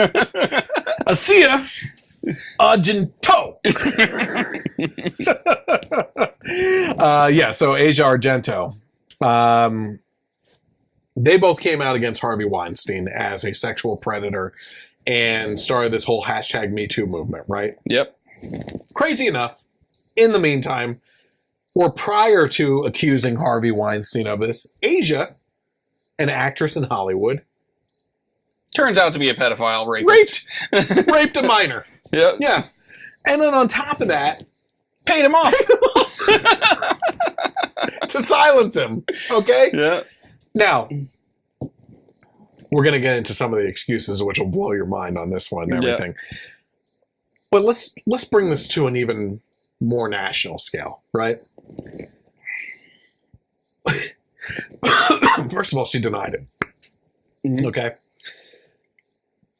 But why, when you talk about Trump, when the left talks about Trump paying off these two mistresses and stuff like that, Stormy Daniels and whoever else the other one was, what do they always say about him paying them off when he denies having sex with them? Well, why would you pay him? Why would you pay him if you didn't have sex with him, right? Well, she's denying having this, but she paid $380,000. Have you seen this update? The pictures TMZ got a picture. It's Yeah. hard to deny it now. Oh, yeah, we're going to be going over that. Yeah. Oh, yeah, look at that. Shirtless and in bed. I got to call this guy out, though. I mean, come on. You're traumatized. Okay. 17? No, yeah. Well, Give me a break. but that's what we would say about hot teachers that are sleeping with students, too. I mean, that's like... Which I do. Depending on the teacher and the age of the kid. I mean, 17... This does not look like an unhappy it's wrong. kid. It's wrong. No, it is It's wrong. totally wrong. But, I meing, does this kid look like he's distraught? This kid went, cha-ching. It's totally wrong. Shouldn't be doing it. Should be a wall. Just like Stormy Daniels went, cha-ching. Yeah. I mean, come on. Oh, no, that was literally... Yeah. You know, my word, we're going to be talking about that a little bit too. So the actress and filmmaker Asia Argento, also a Me Too figurehead, this is all according to The Blaze, vehemently denies that she sexually assaulted a 17-year-old boy more than 5 years ago. Argento, in fact, has appeared to even pin it on the victim instead by saying that he was extorting her for financial gain. What do we always hear from women? You cannot place blame on the victim. Yep. You can't victim blame or victim shame, Yep. right? Mm-hmm. What is she doing? You think that's bad? Just wait. Okay.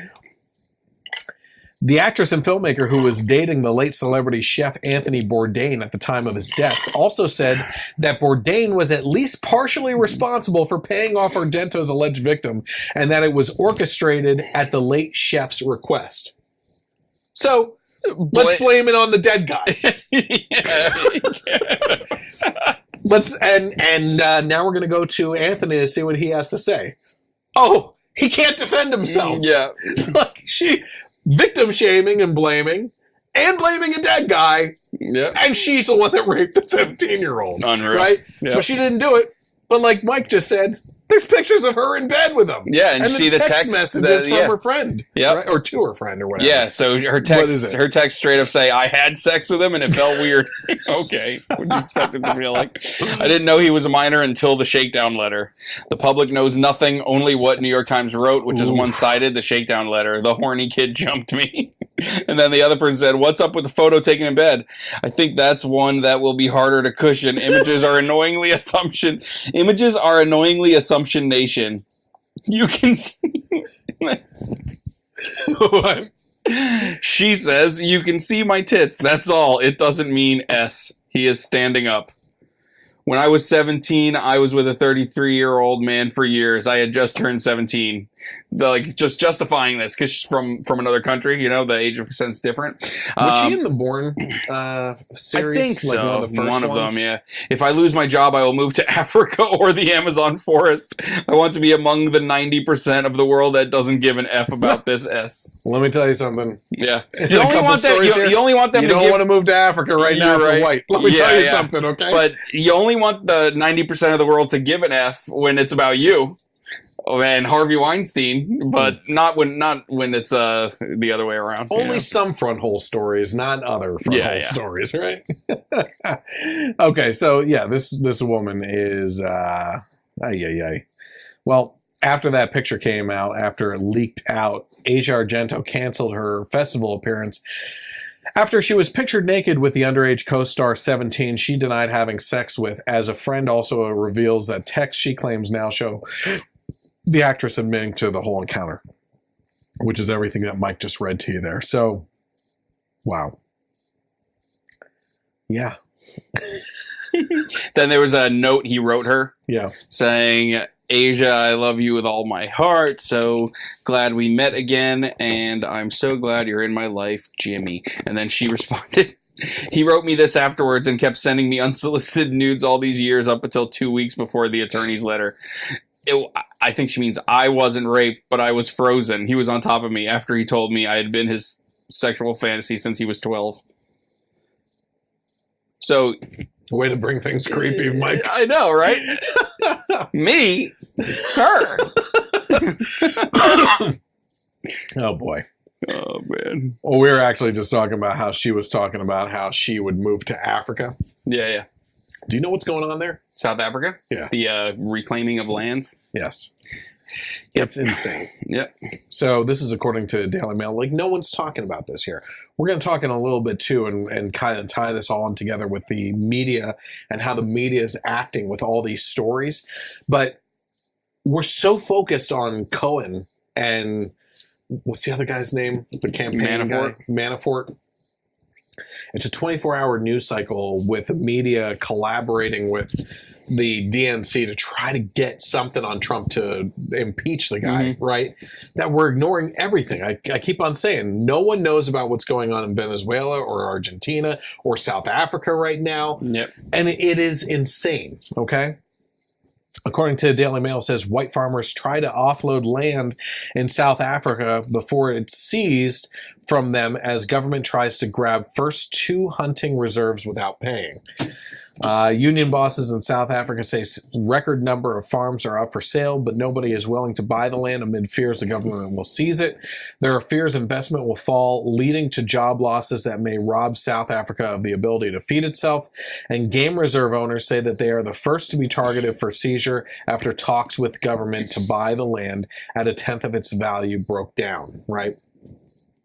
Is it something in regards to this or the other one? Previous story. Go ahead. It's kind of funny. Might as well kick it real quick. Leslie's female superhuman power little speech. Yeah. Gary said, "Whoa, Leslie, watch it with the hate speech." Yeah, yeah, I saw that. So here's what's going on in South Africa. Basically, the president of that area has said generations of white people that own the land down there took it from black people, the original natives of Africa, and it's basically like, hey, you now have permission to go take that land back, right?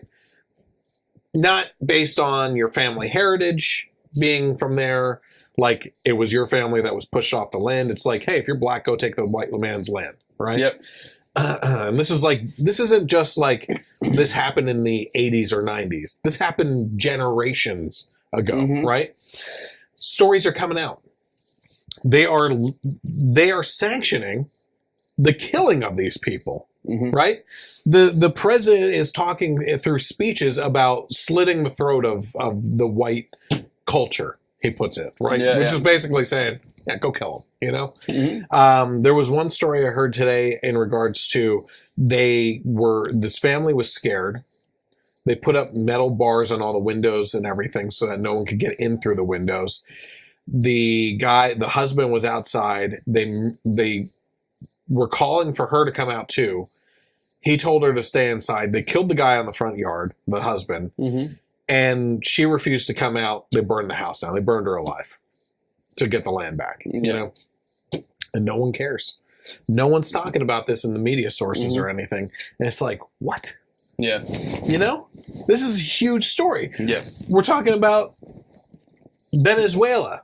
People eating zoo animals, which that's done. There's no zoo animals left. They've eaten them all, you know, because socialism has killed everything down there. You have the free market kind of mostly capitalists of Nicaragua voting in a socialist guy that ruined the nation, and now the government's killing people like crazy down there, right? None of this stuff is being talked about in the national media because Stormy Daniels and Omarosa's new book are more important than that stuff right now, you know? It's insane.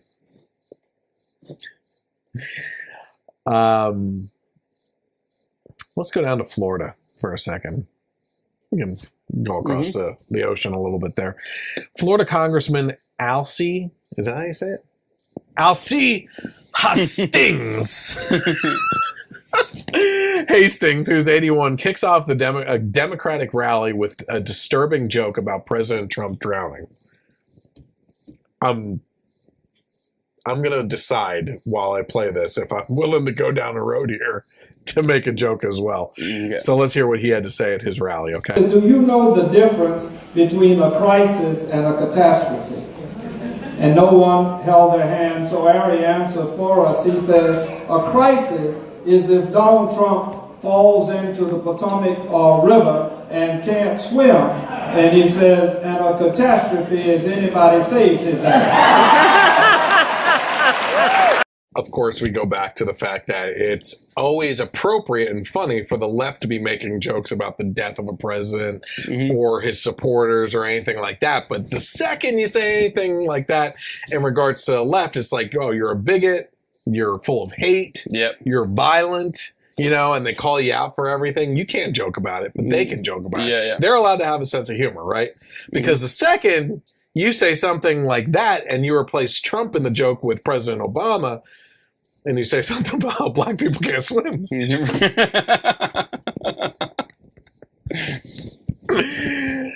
can't say that. That's racist. You can't say that. You can't say that, Chris. Don't be a backhole and say those kinds of things, right? Yeah. But my point being that this is just more and more hypocrisy and rhetoric coming from the left that shows that they are the violent ones. They are the hateful ones. They are the ones that promote a hateful environment right now. You know, it's not like, you know, I'm trying to think. Under President Bush, the last one, George W., with the, what's the press corps dinner or whatever it is? Oh, the correspondence dinner? Yeah. Were they really bad with him, or was it lighthearted fun? I don't think it was that bad, because the other thing too is he went and he did his little speech, and he was always pretty funny, I thought. He had that one speech where he brought out his impersonator and they were like side by side. You ever see that? No. It's really funny. It wasn't until really halfway through Obama's term that things started getting really nasty. Like, he would use the spotlight to just rip on Republicans and everything in a mean-spirited way. And now Trump refuses to even go to these things. But the last one, they were ripping into Sarah Huckabee Sanders, that stupid comedian on whose show was canceled on Netflix. It was canceled, I know. The abortion salute to abortion that she did. Oh, her voice is so annoying. It's one of the worst things to listen to. But the point being here that, look, if you're going to lightheartedly joke about someone like Trump, I don't mind. I want people to have a sense of humor and laugh at things. That's why we try to joke as much as possible on this podcast and everything about politics, because it's always so heavy, you know, heavily emotional for people on either side. Like, they can't believe what's going on and they get so angry about everything, and there's this level of outrage in the culture right now that's astronomical, right? And we try to take it down a couple notches and laugh at these things. But there comes a point in time where you're like Stephen Colbert, Jimmy Kimmel, Seth Meyers, sometimes Fallon, but not really, Conan O'Brien, right? And who's a big guy? Colbert. No, big guy. He's funny. A late British. night? Yeah. British? Isn't he British? Yeah. Oh, James Corden? James Gordon. Yeah. Corden. Yep. There comes a point where you're just bashing the bash because you want the ratings and you want the attention. You're an attention whore, basically. I don't know what the updated word is for that. Updated wahori. And it's not funny anymore. You know? Every once in a while, if you throw in a lighthearted jab, it makes sense and it's kind of funny, but this is just ridiculous with people. It's a big moth. Sure is. This is actually kind of cool. I don't know if you got to see any of these videos, but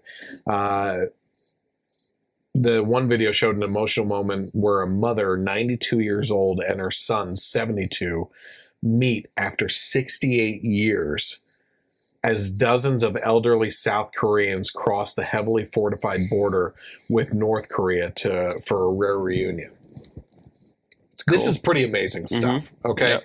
For all the stuff that Trump gets bashed on, even South Korea came out right after his meeting with North Korea, and that led to the meeting with South Korea as well, between North Korea. And they said, listen, if it wasn't for Trump, this wouldn't have been happening.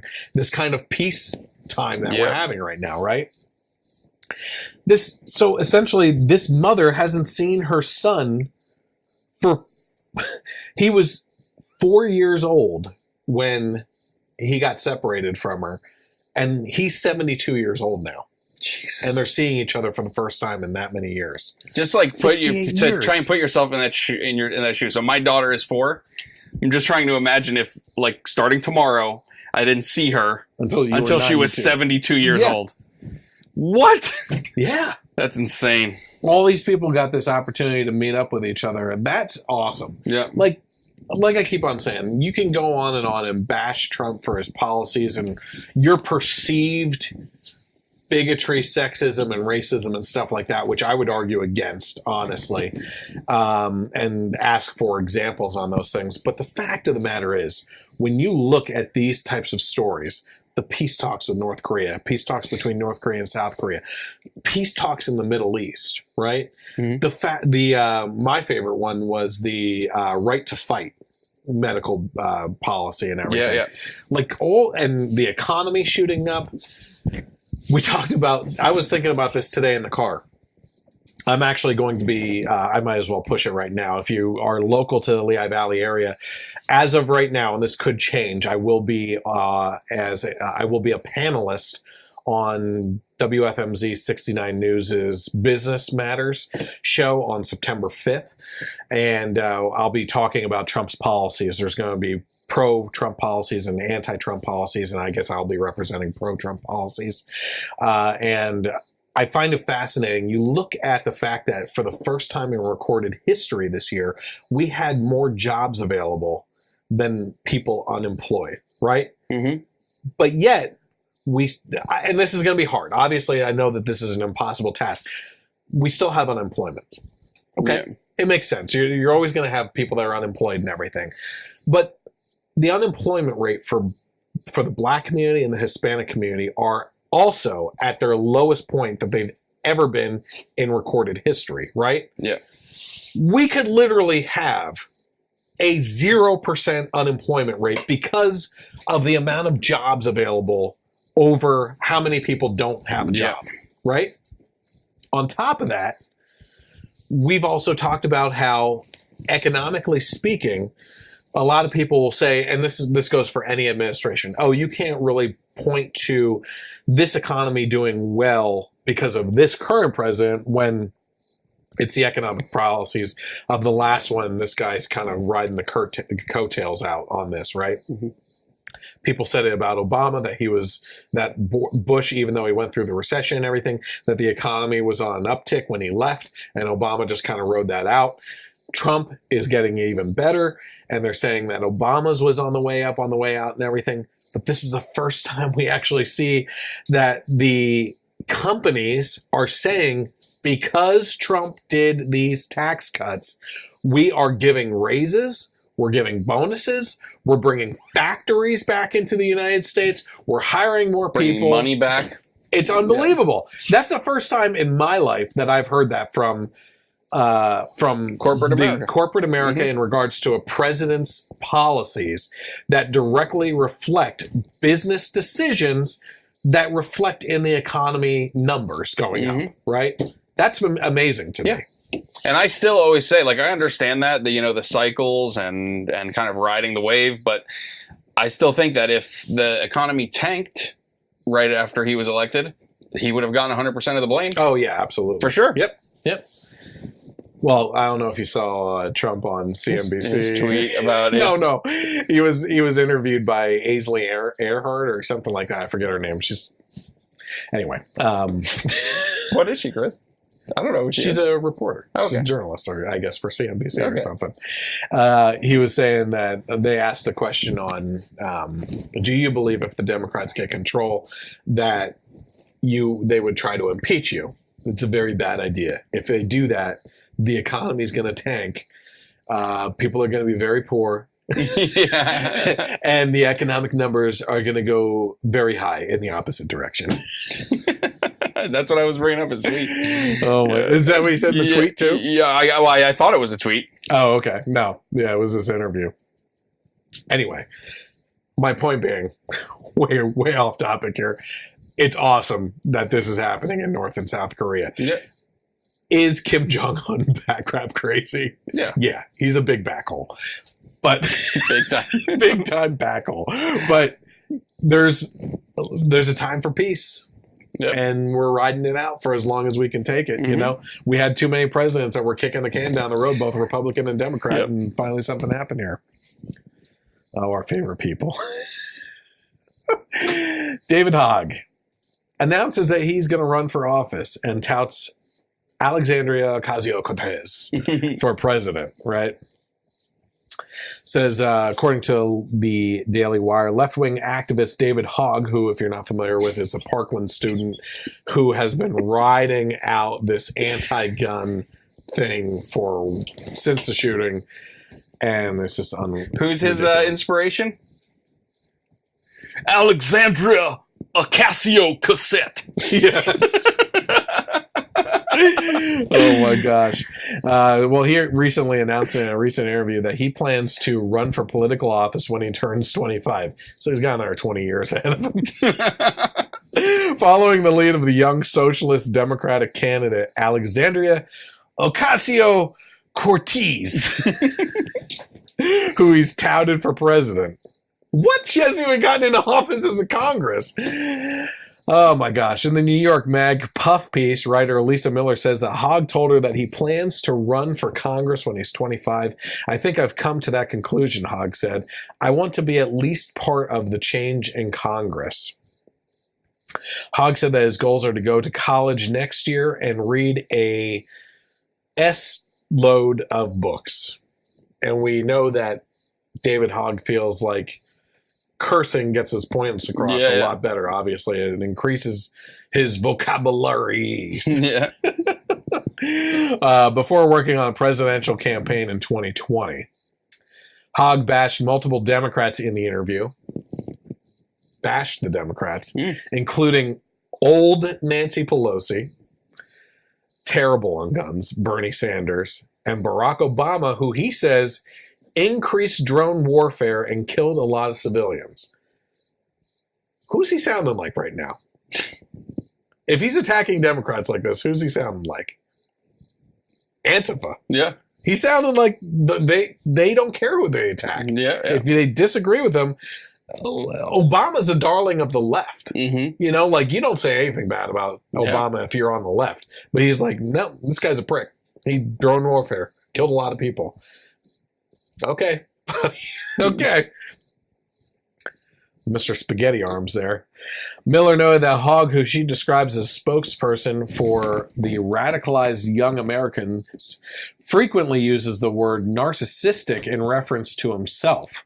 Miller's piece compares Hogg to the greatest generation, despite the fact that he repeatedly mocks older generations, like his old-ass parents, who he claimed in a past interview were too stupid to send us iMessage, so they had to give him the effing phone. Yeah. As for socialist Ocasio-Cortez, Democratic National Committee Chairman Tom Perez recently designated her as the future of the Democratic Party. Republicans are so excited to have her be the face of the Democratic Party that they have already created a campaign ad to celebrate her political future. And we actually showed that last week or the week before or something like that. It was pretty funny. Yeah. So they're the future of the Democratic Party. What do you think of that? Are you excited about that? Or? Oh, yeah. Can't wait to see some of these debates. Yes, exactly. Well, if she shows up to him. Stop catcalling me. Yeah, exactly. Alexandria Cortez. Ocasio-Cortez. Ocasio-Cortez. Alexandria Ocasio-Cortez. So she was a bartender or a barista, waitress? Yeah, whatever. Something like that. At a restaurant. And the restaurant is closing. Why would that be? What do you think? Do you know? Yeah. Okay. So I can't ask you. I can't wing it with you on this one. It's permanently closing the doors because of liberal policies that she supports. Now, I read these headlines and I start laughing immediately. But I always dig deeper into them because I think, is coming from the Blaze. I got to go with my friend, the liberal, who is like, well, you got to be careful because it doesn't exactly mean what they're saying. They're just trying to search for things. No. This owner literally said this is the reason. So it says the coffee shop, a Union Square staple for the last 28 years, permanently closed its doors on Monday. In a posting on Twitter, Ocasio-Cortez commemorated the time she spent there. She posted a picture and said, "The restaurant I used to work at is closing its doors. I swung by today to say hi one last time. The kid around with and kid around with friends like old times." She also said, "I'm a normal..." Old times like 6 months ago. Yeah. She also said, "I'm a normal working person who chose to run for office because I believe we can have a better future. You can do it too. We all can." Right? The coffee shop co-owner, Charles Millette, or Milletti, revealed to the New York Post in July his shop was ceasing operations, forcing him to lay off his entire staff of 150 due to state-mandated minimum wage increases and skyrocketing rent prices. "The times have changed in our industry. The rents are very high, and now the minimum wage is going up, and we have a huge number of employees," he told the Post. Says increasing the minimum wage to a living wage is a central campaign issue for Ocasio-Cortez. In fact, she not only believes the federal minimum wage should be at least $15 per hour, but she advocates for a federal jobs guarantee. Well, under Trump, you might actually be able to succeed in that because there's more jobs available than... Guarantee you that there's a job out there you can apply to and get. Yeah. Her campaign website states a federal jobs guarantee would create a baseline standard for employment that includes a $15 minimum wage pegged to inflation, full health care, and child and sick leave for all. Since winning her primary election in June, Ocasio-Cortez has defended her support of raising the minimum wage despite the drastic effects it has on businesses like the damn one she just left that's closing its doors because of the same policies that she's espousing in New York City, the liberal of liberal cities. I want to see if there's I want to see the replies to this tweet of hers. If she's responded to anyone that was like, "Listen, do you know why they closed?" I should have really thrown in the video here of she went out to endorse a Hawaiian candidate, I believe. Mm-hmm. And there was a woman that was going around asking all the supporters that were there, what's the difference between democratic socialism and socialism? And no one could give an answer, right? So she's like, okay, no one could give me an answer. So let's go and actually talk to Alexandria Ocasio-Cortez and find out what she has to say, right? Goes over to Alexandria and goes, a lot of people here are talking about the difference between democratic socialism and socialism. What do you think is the difference between the two? What's the difference between democratic socialism and socialism? Well, I think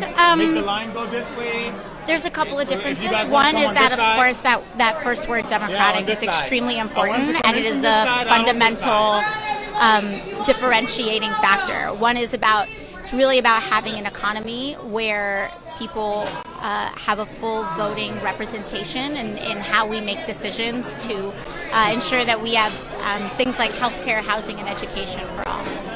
She could not answer it herself either. Oh my God. It's unbelievable. This woman, she's been caught in so many things that she espouses and they ask her about and she can't answer them. And it's over and over again. Like, stop speaking on camera. If that's what you can't answer them. Yeah. That's what your degree is in, right?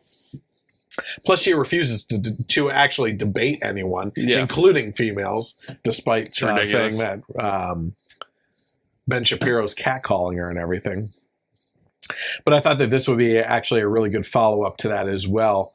Campus Reform put together a video asking kids. You remember last week I told you about Andrew Cuomo of New York saying that America was never great. Mm-hmm. Well, Ocasio-Cortez is obviously speaking to younger generations through her policy. So let's find out if young people actually agree with that mentality that her and Andrew Cuomo espouse, right? This week, New York Governor Andrew Cuomo stirred up controversy by saying America has never been great. What do young people think about that claim? Let's find out. Governor Cuomo came out here in New York at an event and said that the slogan "Make America Great Again" is flawed because it implies that America was great at some point. So we've been asking people their take. Do you think America has ever been truly great? I don't believe America has been great for all folks ever, even today. I would have to agree with Governor Cuomo. Can you point to a time, or do you think there was a time when America was great? I mean, not particularly. The idea that there was a once great America is, pointing towards this false sense of nationalism that, what he's talking about white America, it's not great. I think it has been great for straight white men for a very long time. Do you think that there is a time you can point to where America was great? I don't know, honestly. That's a good one. Not great, but there was definitely some progress. And I think we're just going through regression now. It was never really great, but we do great things sometimes. We fix a lot of problems, but it's never just been wholly great.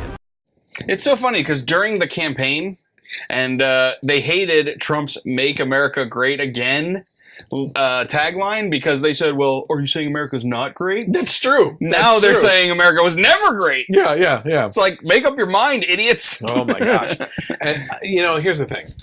Campus Reform does a fantastic job. They go out, they do the kinds of videos that I want you and I to go out and do, like interviews on the streets and actually find out. I really want to see young people in high school and college, get them on the street and see which ones are more politically in tune with what's going on with things. You know what I mean? Just ask them the same questions and see which group is smarter. I'm trying to say this as nice as possible. It's not really possible. Being a liberal is easy. It is. You just go with what everybody's saying. You listen to the media. You listen to your teacher, indoctrinate the hell out of you and everything. And it's a free-for-all, and you just got to be offended by things, right? It takes courage to stand on morals and principles, and you have to actually do some research to defend your position as a conservative. Yep. So I'm just going to assume that the conservative kids are going to know a heck of a lot more about politics than liberals. You know what I mean? But here's the thing about this whole video. Bet. Yeah, it's a very safe bet. Here's the thing about this video, though. I think Campus Reform does a fantastic job with all their videos, doing all that they do and bringing to light all these different things.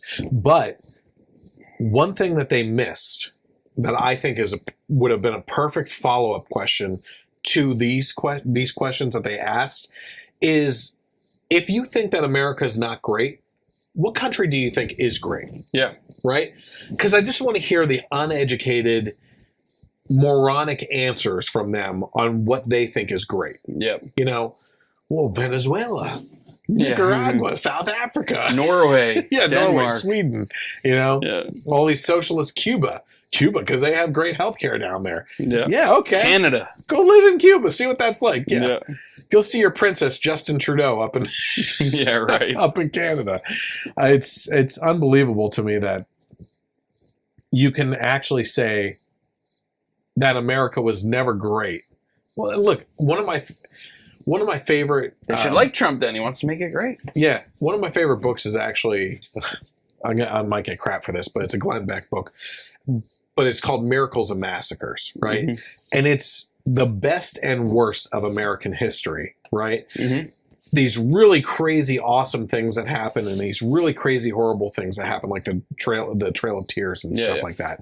But it goes into all this stuff because if you're going to talk about the greatness of America, you do have to recognize the evils and bad things that we did, like slavery and everything, because you have to learn from that history.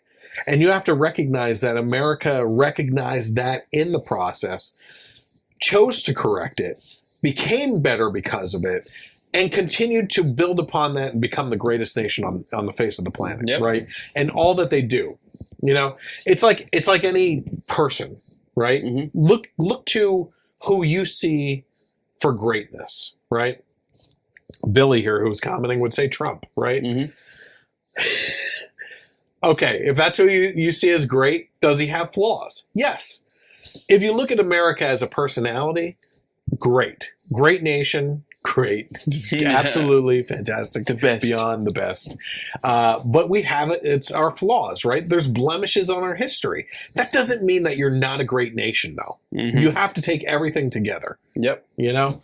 And yes, America is great. So what were people saying? Gary said, I never understood the welfare abuse.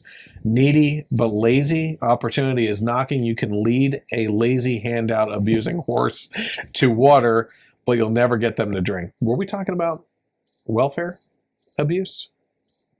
Oh, maybe the employment stuff? Yeah. Is that what that was from? Okay. So campus reform, keep up the great work, but do some good follow-up questions too. Okay. This is really our main topic tonight. And we had our fun. The fun might be over now. We have to get a little serious. Over the last 2 months, month and a half, I think it was, we were seeing in national news that this girl out in Iowa, Mollie Tibbetts, had gone missing, right? In farmland, basically. Like, what happened to her?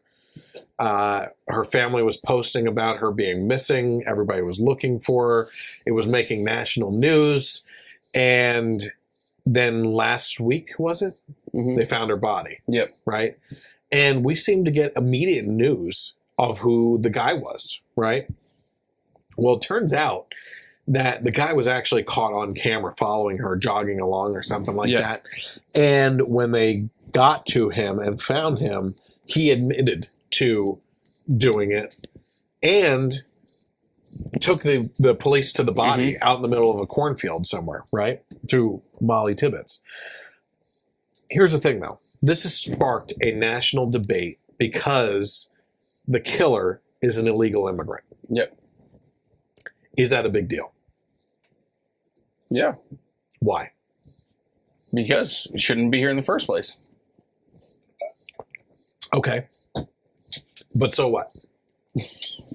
I'm just asking you because I think we need to be ready to have these conversations with people. You know, like I could sit here and just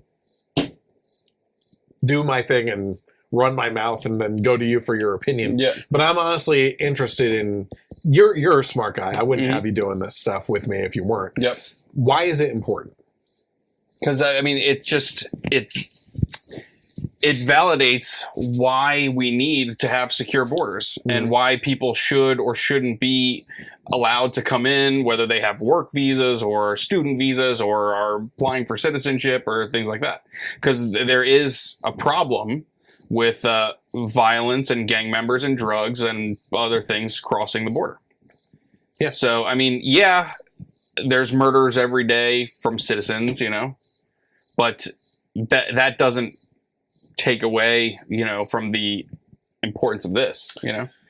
So we've talked about the various different types of people illegally crossing the border, right? We talked about that big group of people that crossed the border and claimed asylum, that there were multiple checkpoints along the way where they could have claimed asylum and been brought right into the United States, protected, and their family kept together.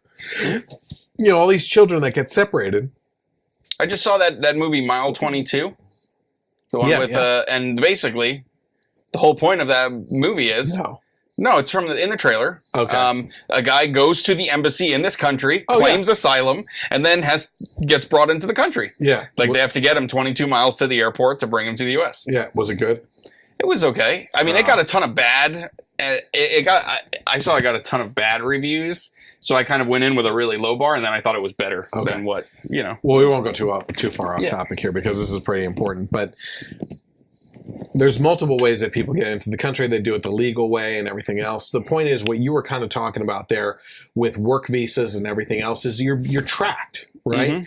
We, at least in a visa situation, know that you have come into this country and we can keep tabs on you. Yep. And also, if you're applying for that work visa, if you have a criminal history, we know that too, right? And we can stop those people from coming in and abusing our system and becoming a criminal, right? the left is always arguing against us in regards to immigration, that we hate immigrants. Not true. I think that immigrants that come here legally, looking for the American dream instead of looking to take advantage of the American dream, are like, I would rather have those people over a majority of the people in this country, right? Hardworking people that are looking to make a future for themselves by actually contributing to our society in financial ways and professional ways. That's amazing to me, you know? You're already off on a better foot than most of the left, right? Because a lot of the left doesn't even want to work. I can't stand I even have some friends that are artists, painters, stuff like that, right? That are Bernie Sanders supporters. You know why? Because they feel that they should be like Ocasio-Cortez thinks. You should be able to make a living wage doing painting and stuff like that. Let me pursue my passion, man. Let me do my thing, and I should be able to get pay from the government so I can live and do what I love doing. No. You know what that means? And again, we're getting away from this murder here of Mollie and everything, but I think that this is really important. If you want that means that everyone that has an actual job and that works in this country has to either take less pay home or work harder so that that person can sit on their back hole and paint, right? Well, no. Okay, that like you are forcing me to do something I don't want to do so that you could do whatever you want to do. You know? So wrong. That is the way I see illegal immigration. They keep on using this figure of 11 to 13 million illegal immigrants in the country. They've been using that number for over a decade now, okay? So it's not true. The number is more like between 20 to 25 to 30 million. Because we don't have track of them anymore, right? And they have babies here, and then they're anchor babies, and now you would consider them legal, right? And then there's chain migration. You have people that come here, they have babies, and now those babies, because of relations with their family members, can bring in family members who can bring in family members. It's out of control, crazy, right? But if you're talking about the ones that aren't being tracked, that are here illegally, that are taking advantage of our welfare system, taking advantage of our food stamp system, taking advantage of free healthcare in this country, all on the backs of working people like you and myself, right? This way.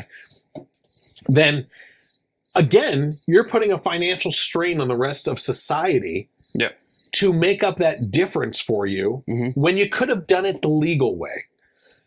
Here's the deeper point. If you come into this country illegally, you are already off on a bad foot. The term illegally implies that you have broken the law and you are a criminal. Okay?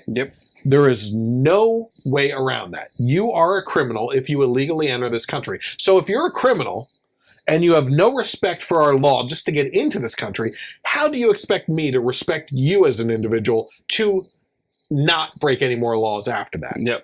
And that's the kind of things that we're seeing with here, okay?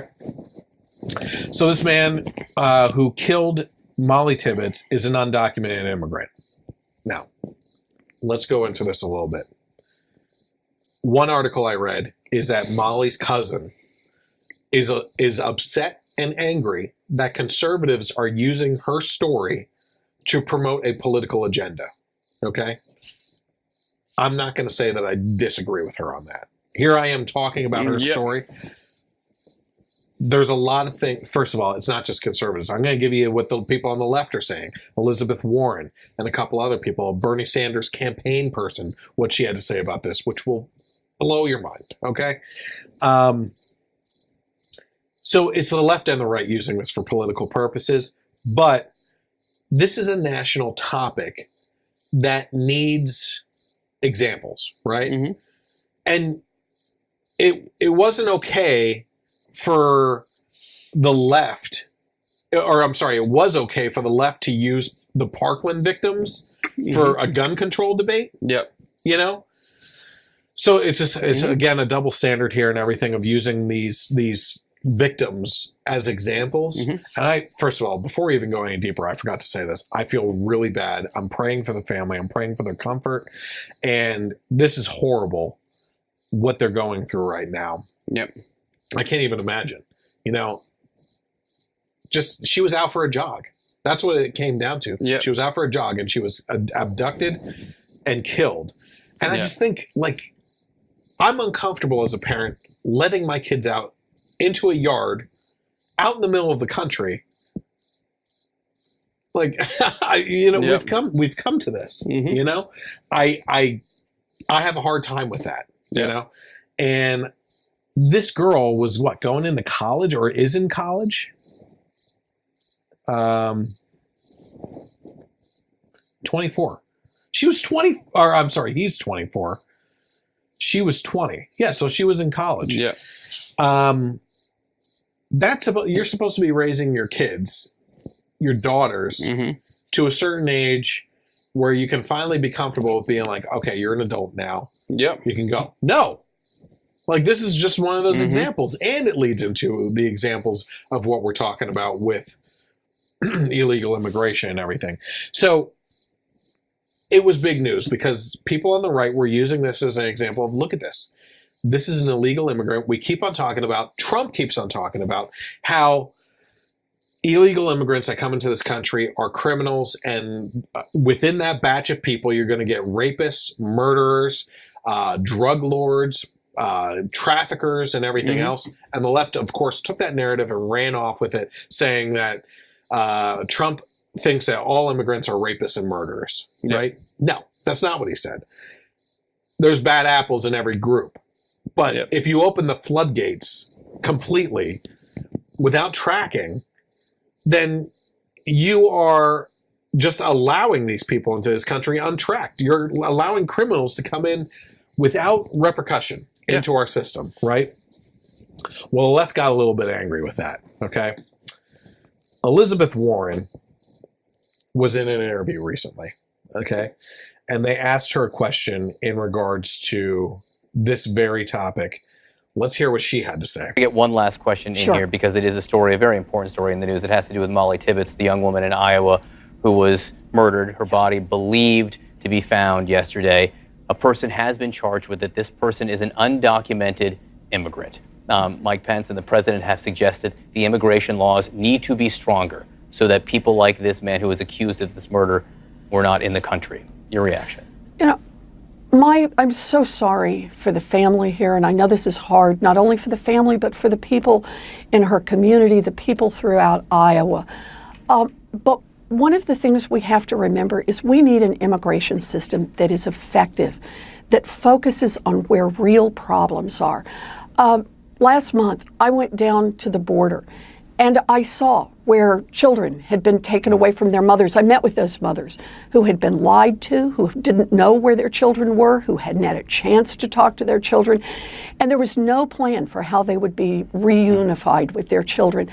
I think we need immigration laws that focus on people who pose a real threat, and I don't think mamas and babies are the place that we should be spending our resources.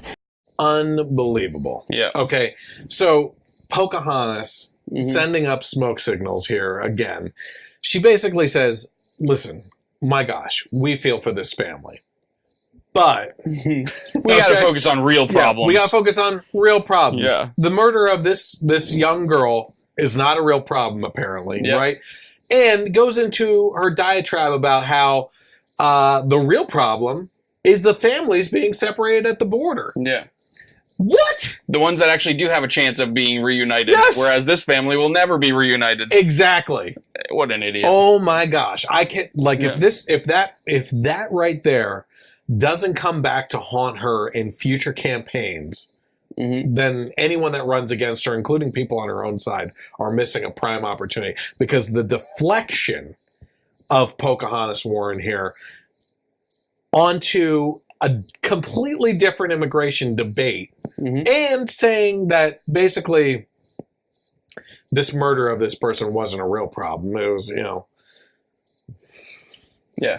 I wonder if the cousin of the girl who's complaining about conservatives has any problem with that. Who knows? I don't know. So that's Elizabeth Warren. There was also an MSNBC panel with this woman, Christina Greer.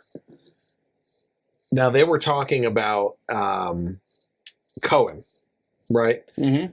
And she had a real problem because Fox News wasn't covering the Cohen story and the possible corruption tied to President Trump. They were talking about this Iowa situation.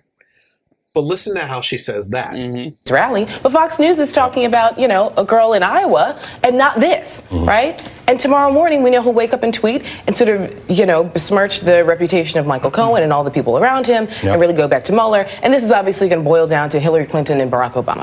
Why are they focusing on some girl in Iowa when there's bigger things at hand? Like, why aren't they jumping on the bandwagon of all the other news networks and trying to get Trump impeached? Yeah. So, Warren, there's more important things going on at the border. We don't want to separate families. Who cares about this daughter and her family being separated from each other? Forever. Forever. Greer on MSNBC is basically saying, hey, this is just some girl in Iowa. It's not a big deal. Then we have this Bernie Sanders campaign person, Simone Sanders. I don't know if there's any relation there. Probably. I don't think so. I think I've heard of her. Okay. This is according to Hot Air, but it's also according to CNN. It says, according to CNN contributor and former Bernie Sanders spokesperson Simone Sanders, Mollie Tibbetts' death wasn't about illegal immigration, but toxic masculinity. Okay. I'm not following, but let's dig a little deeper. Let's see what these tweets have to say. In her first tweet, this is a series, by the way, so bear with me here. We'll break it down tweet by tweet. Don't give me the middle finger. It was for Simone. Mollie Tibbetts was murdered because she told a man to leave her alone while she was jogging. Her murderer happens to be undocumented. This isn't about border security. This is about toxic masculinity. Mollie Tibbetts lost her life because a man couldn't take her saying no. Full stop.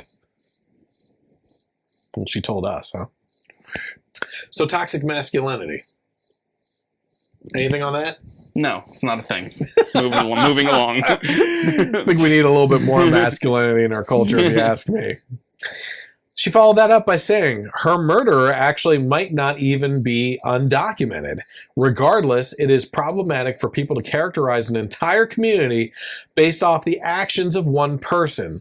The majority of mass shootings in America are carried out by white men. So are we going to round them all up? Okay, let's dive into this a little bit because this is actually a narrative I saw someone post. I think they actually may have just copied and pasted exactly what this woman said on someone else's post.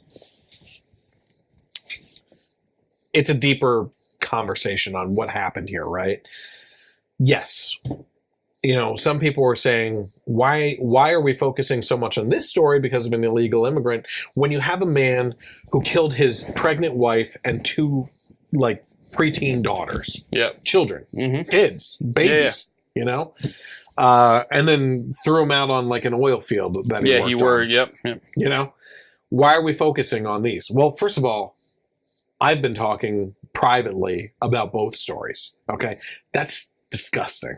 Okay, but that guy, it's a shock. You know, that's a shock story. This stuff happens. What happened to Mollie happens, right? I'm not saying that it wouldn't have happened if the guy was legal. But the guy was here illegally, and if he had been documented coming in, first of all, he had a violent past, apparently. He probably never would have gotten in anyway. Could she have died from a car accident? A car could have ran off the road and hit her that day. Yep. Who knows? We'll never know now, right? But that wouldn't have happened. It wouldn't have happened that day. It wouldn't have happened at that time by that person if he hadn't broken the law originally to get into this country. Why are we talking about this and not some of these other stories like she's talking about white men shooting in America and stuff like that? Because there's more layers to this story. This should never have happened because of the previous crimes that were involved, right? Whereas these other stories are shock stories. They all deserve to be covered, but we're not generalizing white men as shooters in her situation. We're trying to generalize criminals specifically, not generalize, specifically criminals that aren't being tracked in the immigrant community, right? That they are mixed in there, and there are certainly means to track them down, get them out, and not allow them in the first place, right? Yep. Okay. She said, this is a following up to that last one. That logic is asinine, archaic, and flawed. I'd love if we could have a real conversation about how women's lives are literally in danger because some men do not know how to check their egos. How many more women have to die before we can address this? I got an idea. They should carry. Yeah. I know a female jogger who carries all the time when she's jogging, you know? And when a car approaches her, she puts her hand on the gun and is ready to go. You can't see it, you know? Yeah. But it's just like, hey, she acts like she's out of breath and she puts her hands where it is and she's acting like she's just out of breath and talking to him, you know?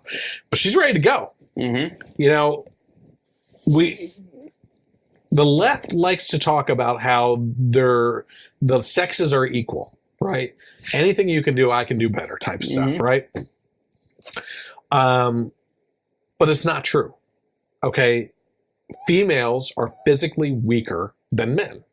You have exceptions to the rule on both sides. Sure. You have David Hoggs on male sides, and you have butch firefighters on the other side, right? There are exceptions to the rule, but overall, that still stands. It's bone structure, it's DNA, it's the way it is. What is a way to be a great equalizer of the sexes when it comes to violence against them is handing a woman a firearm and allowing her to defend herself against a stronger individual. Yeah.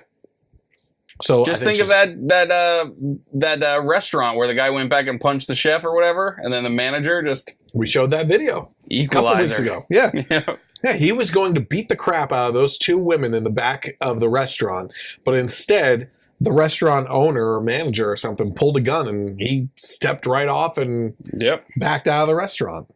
Okay. Last part of the tweet here. She said, lest, she's a sophisticated one. Oh, yeah. Lest we continue to defile the life of #Mollie Tibbetts with racist garbage some folks think is politically expedient that does nothing to address the root cause of the issue. Just stop. So, of course, she had to get that racist comment in there because that's part of the narrative from the left. Yep. What else do you I'm just following along on her tweets. That's all. Anything else that's obscene? Well, I mean, the other, she's, if you want to, like, get just crazy and pull your hair out, just read through her Twitter page. So that was her, right? You're not going to believe this crap. Have you been following did you see what the New York Post headline was?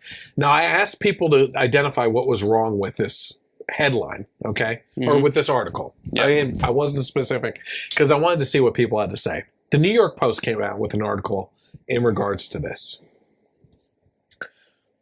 We've heard the excuses from Elizabeth Warren that, you know, not a real problem. Not a real problem, and we need to be focusing on separating families at the border. We heard from Greer on MSNBC that this is just some girl in Iowa. We need to be focusing on impeaching the president. We've heard from Sanders' campaign person that this is toxic masculinity. What do you think the New York Post focused on? I don't even know what. Take a guess. Take a guess. If they had to pin the blame anywhere, where would they want to pin it? Claim it? On her? It was her fault? Oh, victim shaming. That's a good guess, but no. I don't know. Here's the headline. Suspect in Mollie Tibbetts' murder worked on a farm owned by Iowa GOP family. Oh, he was a slave of a Republican. I didn't even think of that angle, but that's a good one too.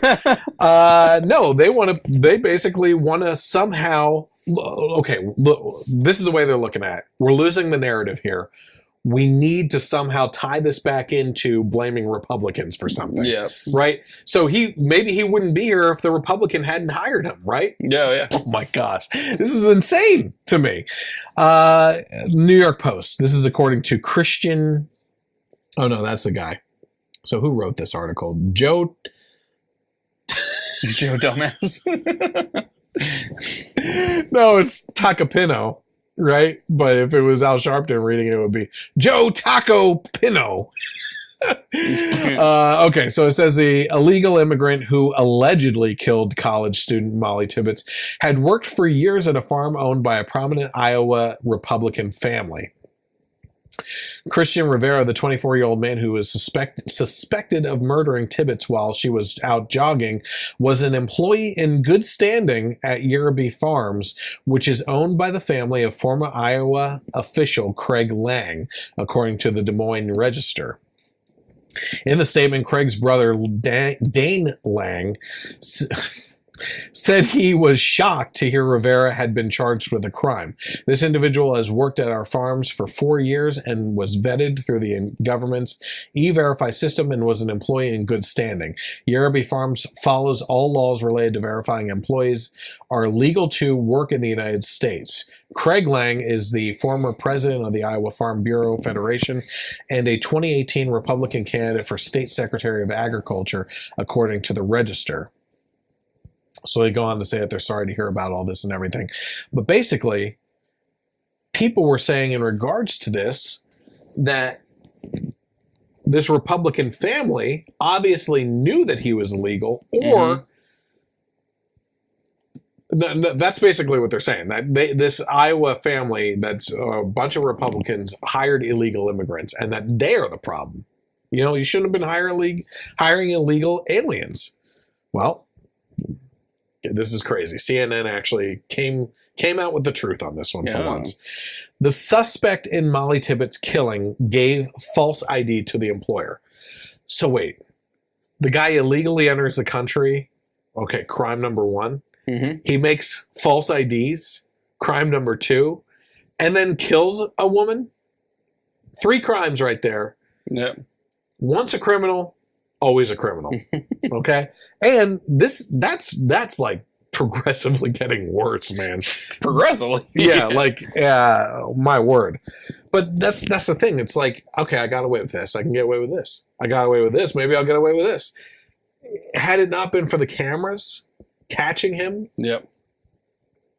I don't think this would have been solved, because how do you find a person that's not apparently in the country? It's a ghost. Yeah. You know? Leave it to Big Brother. Right? So it says the man accused of pursuing and killing 20-year-old Mollie Tibbetts had worked for years at an Iowa dairy farm, blah, blah, blah.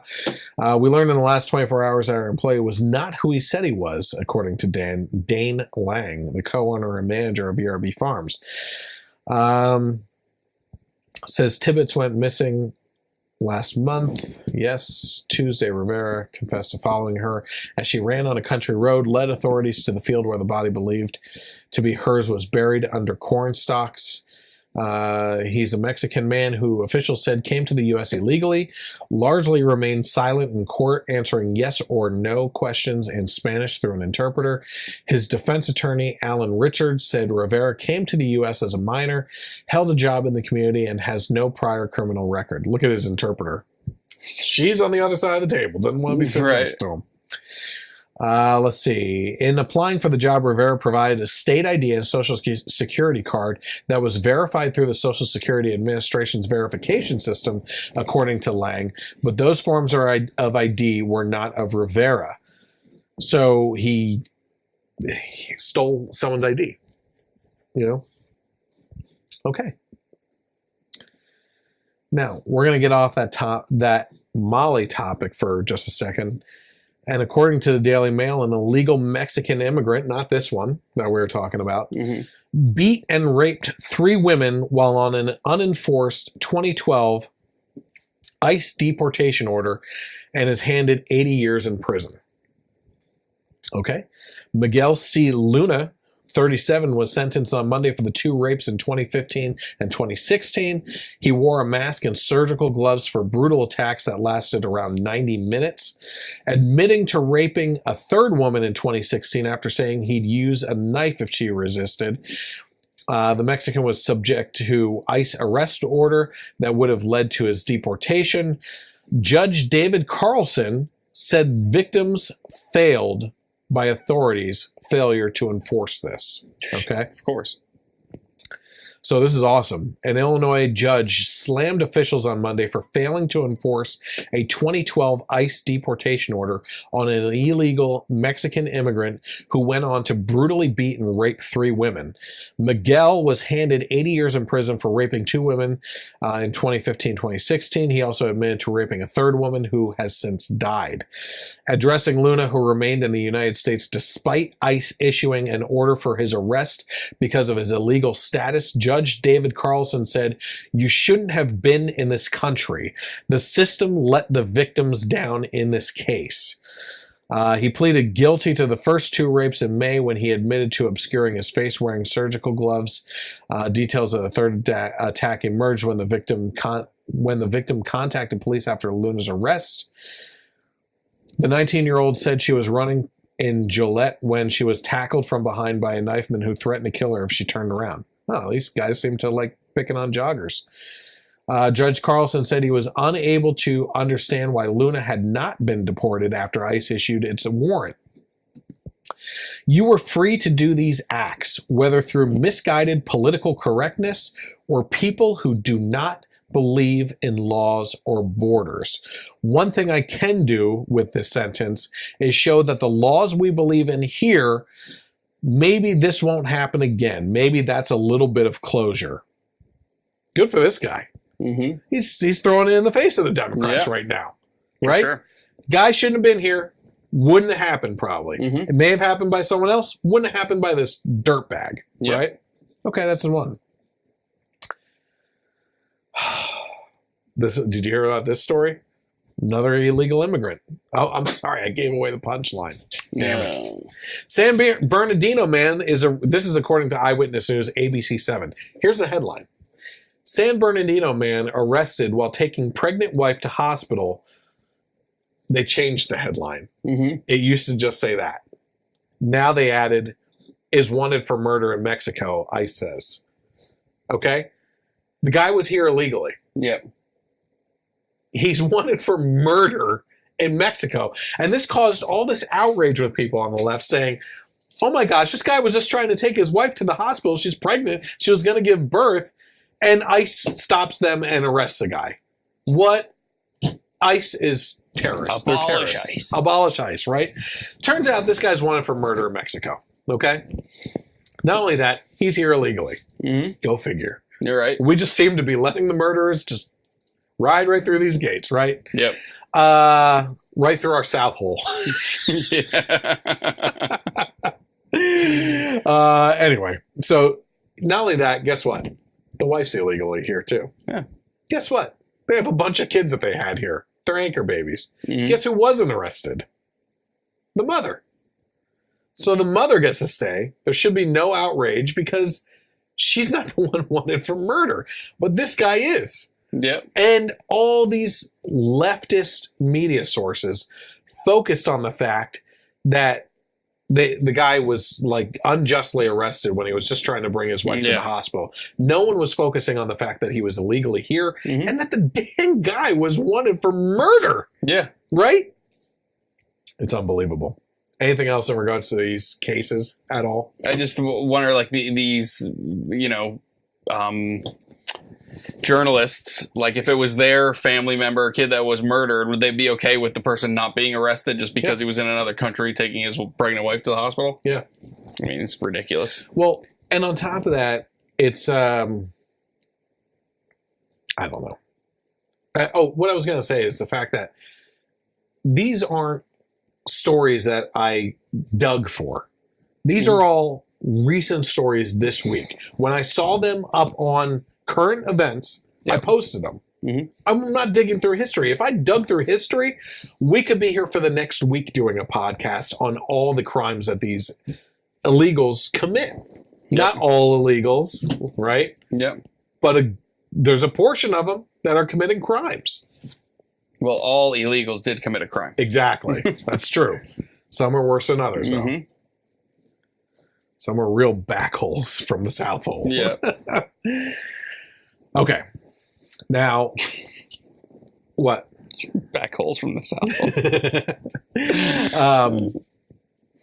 So I was contacted today, and I think that this all feeds into this, okay? I was contacted today by a local media personality, okay? And I talk to him once in a while, and he wants to get the conservative point of view on things. And he sent me an article and said, Chris, what do you think about this article? This is the Atlantic. They're always slanted to the left, hard to the left. And this is under the ideas, so I'm guessing it's like an op-ed or something like that. But it says, why Trump supporters believe he is not corrupt. We may have to break this down. This article, this really had me angry with everything that was said in here, because I think that the writer has lost grip with reality, okay? So let's go through this. On Wednesday morning, the lead story on FoxNews.com was not Michael Cohen's admission that Donald Trump had instructed him to violate campaign finance laws by paying hush money to two of Trump's mistresses. It was the alleged murder of a white Iowa woman, Mollie Tibbetts, by an undocumented Latino immigrant, Christian Rivera. So here's another guy that's basically saying it's just some girl in Iowa, right? On their face, the stories have little in common. Fox is simply covering the Iowa murder because it detracts attention from a revelation that makes Trump look bad. But dig deeper, and the two stories are connected. They represent competing notions of what corruption is. You have anything to say about that paragraph? No? Here's my thing. Fox isn't covering up, okay? And this is exactly what I said to my friend that's in the media. I can tune in at any given hour on CNN, MSNBC, NBC, CBS News, when the news is on and everything, and hear about what's going on with Trump. Because their goal, their agenda, aligned with the DNC, is to get Trump impeached, right? I can find out about Cohen anywhere. It's a 24-hour news cycle trying to get him impeached. And the American people, myself included, we're sick of it. I was about to curse. We're sick of it. It's exhausting hearing day in and day out that there's Russia collusion, even though an investigation hasn't been completed, and there's no details out in any report on that they can do. It's all assumptions. It's all opinion. Yet they report on it every day. We know everything about Stormy Daniels and her in-holes, assholes, back holes, and front holes, and top hole, right? And everything that they have to do with Trump. We know everything about Cohen. We know everything about, I keep on forgetting his name. Manafort, right?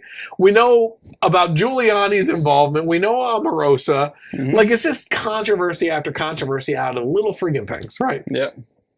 I know what's going on there. I'm a Republican. No, I'm not. I'm a conservative. I know. I know the news that's coming out on him. I want to know what else is going on in the world that's also important.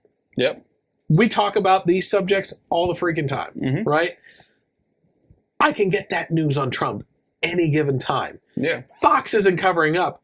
They're just doing their damn job and covering other news stories. You know? And Fox does cover that stuff going on too, just not 24/7. Exactly. So they're not covering up. Okay, let's go on. Cohen's admission highlights one of the enduring riddles of the Trump era. Trump supporters say they care about corruption. During the campaign, they cheered his vow to drain the swamp in Washington, D.C.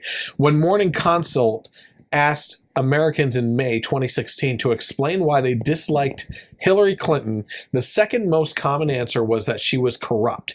And yet, Trump supporters appear largely unfazed by the mounting evidence that Trump is the least ethical president in modern American history. When asked last month whether they consider Trump corrupt, only 14% of Republicans said yes.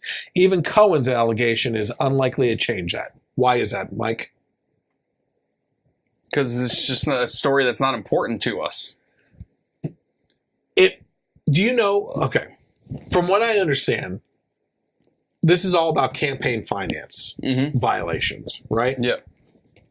It's my understanding that the money that was used to silence Stormy, is that what we're talking about here? Who knows? I don't care. Whatever mistress it is, was his personal money. It has nothing to do with campaign finance. I think that the majority of people actually see that, and they're like, it has nothing to do with these campaign finance laws are so ridiculous. Dinesh D'Souza got thrown in jail for, what, 2 years or something like that? Because he gave too much money to a candidate. It's his own damn money. Yep. You know? It's so ridiculous, campaign finance laws. But if it's his own money, it has nothing to do with that anyway. I think that's why Trump isn't really that fazed by it. I think it's why Trump supporters aren't fazed by it. But to go in here and say that Trump is the least ethical president in American history that is insane to me, okay? If you think he's an unethical person, morally bankrupt, sexual scumbag, I'm not going to disagree with you, okay? I really don't like him, okay? I love his policies. But the most unethical or least ethical, yeah, okay, well, same thing. 6 of one, half dozen of another, you know? Look at the Clinton administration. That's as far back as we have to go. Chinagate, Travelgate, Filegate, the, what was that? The big situation standoff down in Texas, Waco. Waco, yep. Yep. The Clinton Foundation, pay to play with her as a state Secretary of State. You had Benghazi. She was involved in that, right? Getting blowjobs and using cigars in the Oval Office. Trump just talked about grabbing it. Yeah. They were actually doing it in the Oval Office, okay? Like the most corrupt president, this guy's out of his mind. Okay? He hasn't, like, when were you born? In the 2000s? Yeah. Is this guy 18 years old or something like that? I mean, this is ridiculous to me. Okay, keep it going here. The answer may lie in how Trump and his supporters define corruption. In a forthcoming book titled How Fascism Works, the Yale philosophy professor Jason Stanley makes an intriguing claim. Corruption to the fascist politician is really about the corruption of purity rather than of the law. Officially, the fascist politician's denunciations of corruption sound like a denunciation of political corruption, but such talk is intended to invoke corruption in the sense of the usurpation of the traditional order. Okay, here's my thing. This media guy I was talking to said, well, you have to admit that there's a lot of hypocrisy on the right. Yes, not going to deny it. Lots of hypocrisy on the left, too. We point it out weekly, right? Yep. The problem is no one wants to recognize the hypocrisy on their own side. So let's do it. Let's talk about a huge hypocritical sticking point for both the left and the right. When Bill Clinton was in office and he was involved with Monica Lewinsky, the left was saying, it's his personal life. Don't worry about it. It has nothing to do with anything, right? The right was saying this guy is a sexual deviant. He's cheating. He's morally bankrupt. He shouldn't be in office. Fast forward to Trump. Trump has some mistresses. He's talking about grabbing him by the pussy, right? Yeah. Okay. By the front hole. by the girl dick. Yeah. Republicans. That was talking about 12 years ago, and mistresses, everybody knows about him. It's his personal life, right? Yeah. What's the left saying? This guy is morally bankrupt. How can we trust him to be president if he's doing this stuff? Yep. Well, where the heck were you in the 90s? Yep. And the exact same for the Republicans. If it's okay for Trump to be doing, then it was okay for Clinton to do. If it wasn't okay for Clinton to do, then it's not okay for Trump to do. And if you're on the left, the same thing goes, okay? There's hypocrisy on both sides all the time. And it's a seesaw, constantly back and forth with the same stupid issues all the time. You know? I would still just say that the only difference is that all this stuff with Trump was before he was president, when he was a civilian, not even a politician. True. So it's a little different. It's I mean, if you have a problem with the actual just morality, then yes, you're exactly. But when it comes to who's fit to be president, all right, well, no one is perfect. Everyone has their stuff, so is no one fit to be president? So it's like, okay.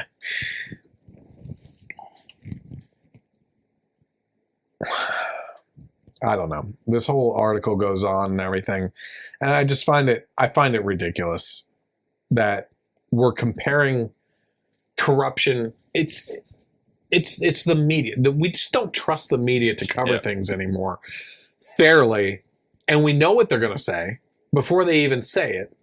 They're covering the same stuff 24 hours a day. We're sick of hearing it. Yep. And they're getting pissed that we want to hear other stories. And those other stories happen to jive with their narrative and not go along with their agenda. That's all it comes down to. While we're on that subject, though, everyone's against ICE. We're talking about all these immigrant stories and everything, and I think that all that stuff that we just talked about kind of tied into each other.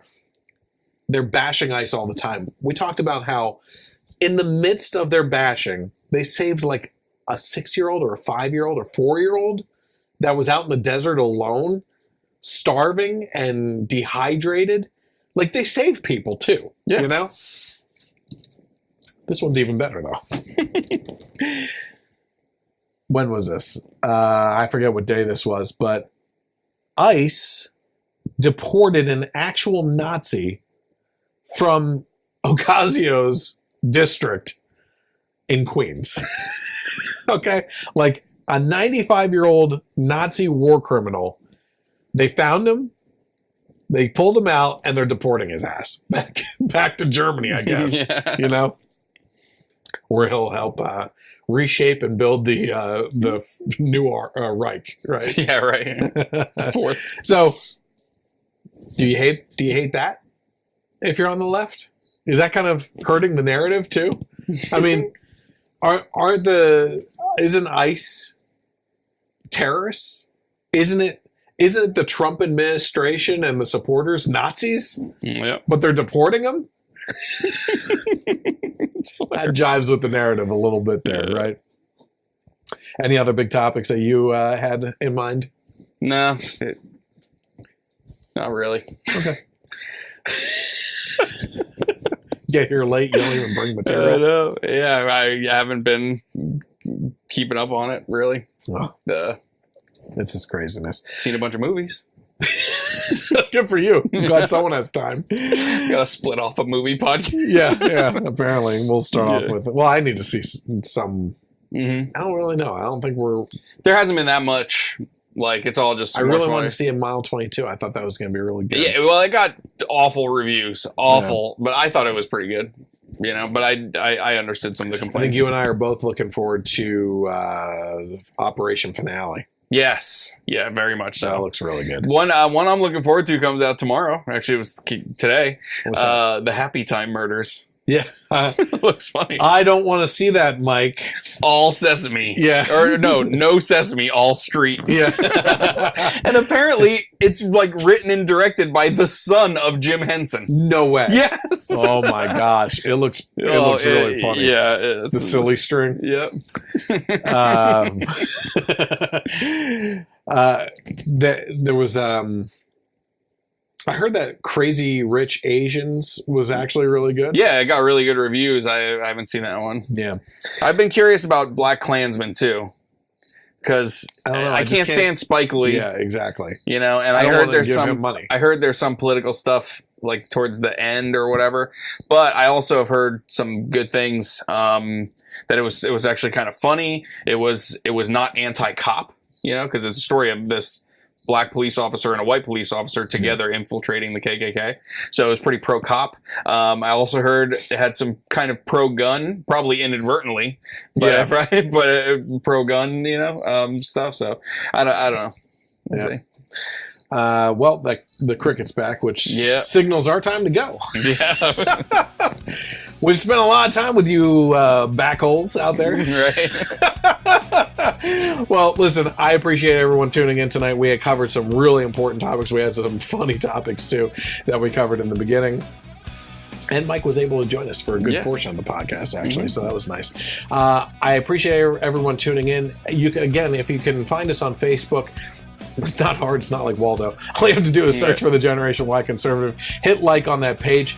Hit get notifications so you know when we go live. Like I said, it's typically on Thursdays. Do me a favor, too. Get involved in the comments when possible on this. And also share this video and on any of the platforms. Share the YouTube video when it comes out. Share the podcast, the audio portion, or the video portion here, because that's important to get more and more people involved in the audience, because the more people that get involved, the more reason Mike has to sit here and actually watch the comments and actually really get interactive. And then we're not covering like 50 topics. We're covering 15 because we can actually interact with people. And I think that would actually be a lot more fun.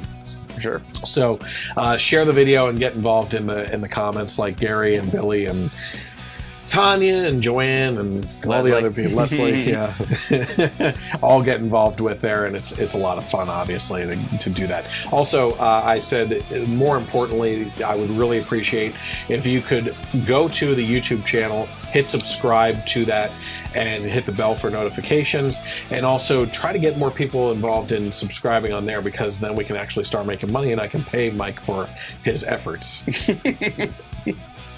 Tiny Mike. Yeah. He has crutches. He needs to afford crutches. If you could just... in the arms of an angel. So hit subscribe and certainly share that channel and tell conservatives that you know to subscribe to that channel as well. You can interact with me on Twitter at GenYConservative without the E on the end. And you can follow along with the podcast Sundays from 3 to 6 p.m. on KLRN Internet Radio. And they have also put me onto iTunes, iHeartRadio, Google Podcasts, and multiple other platforms. Any platform that you listen to audio podcasts on, search for the Generation Y Conservative Podcast and hit subscribe to that on there as well. And also, while you're on there, especially iTunes, rank us. Because apparently iTunes is following along with all these social media sites that's trying to like keep down conservative voices. And the more you rank up and hit like 5 stars or whatever on those podcasts, the more they rise to the top in recommendations for people. So if you could rank us, I don't even care if you're honest, just rank us. Okay. So we would appreciate that. In the meantime, we'll catch you next week. Have a great night. God bless America. We'll see you next time.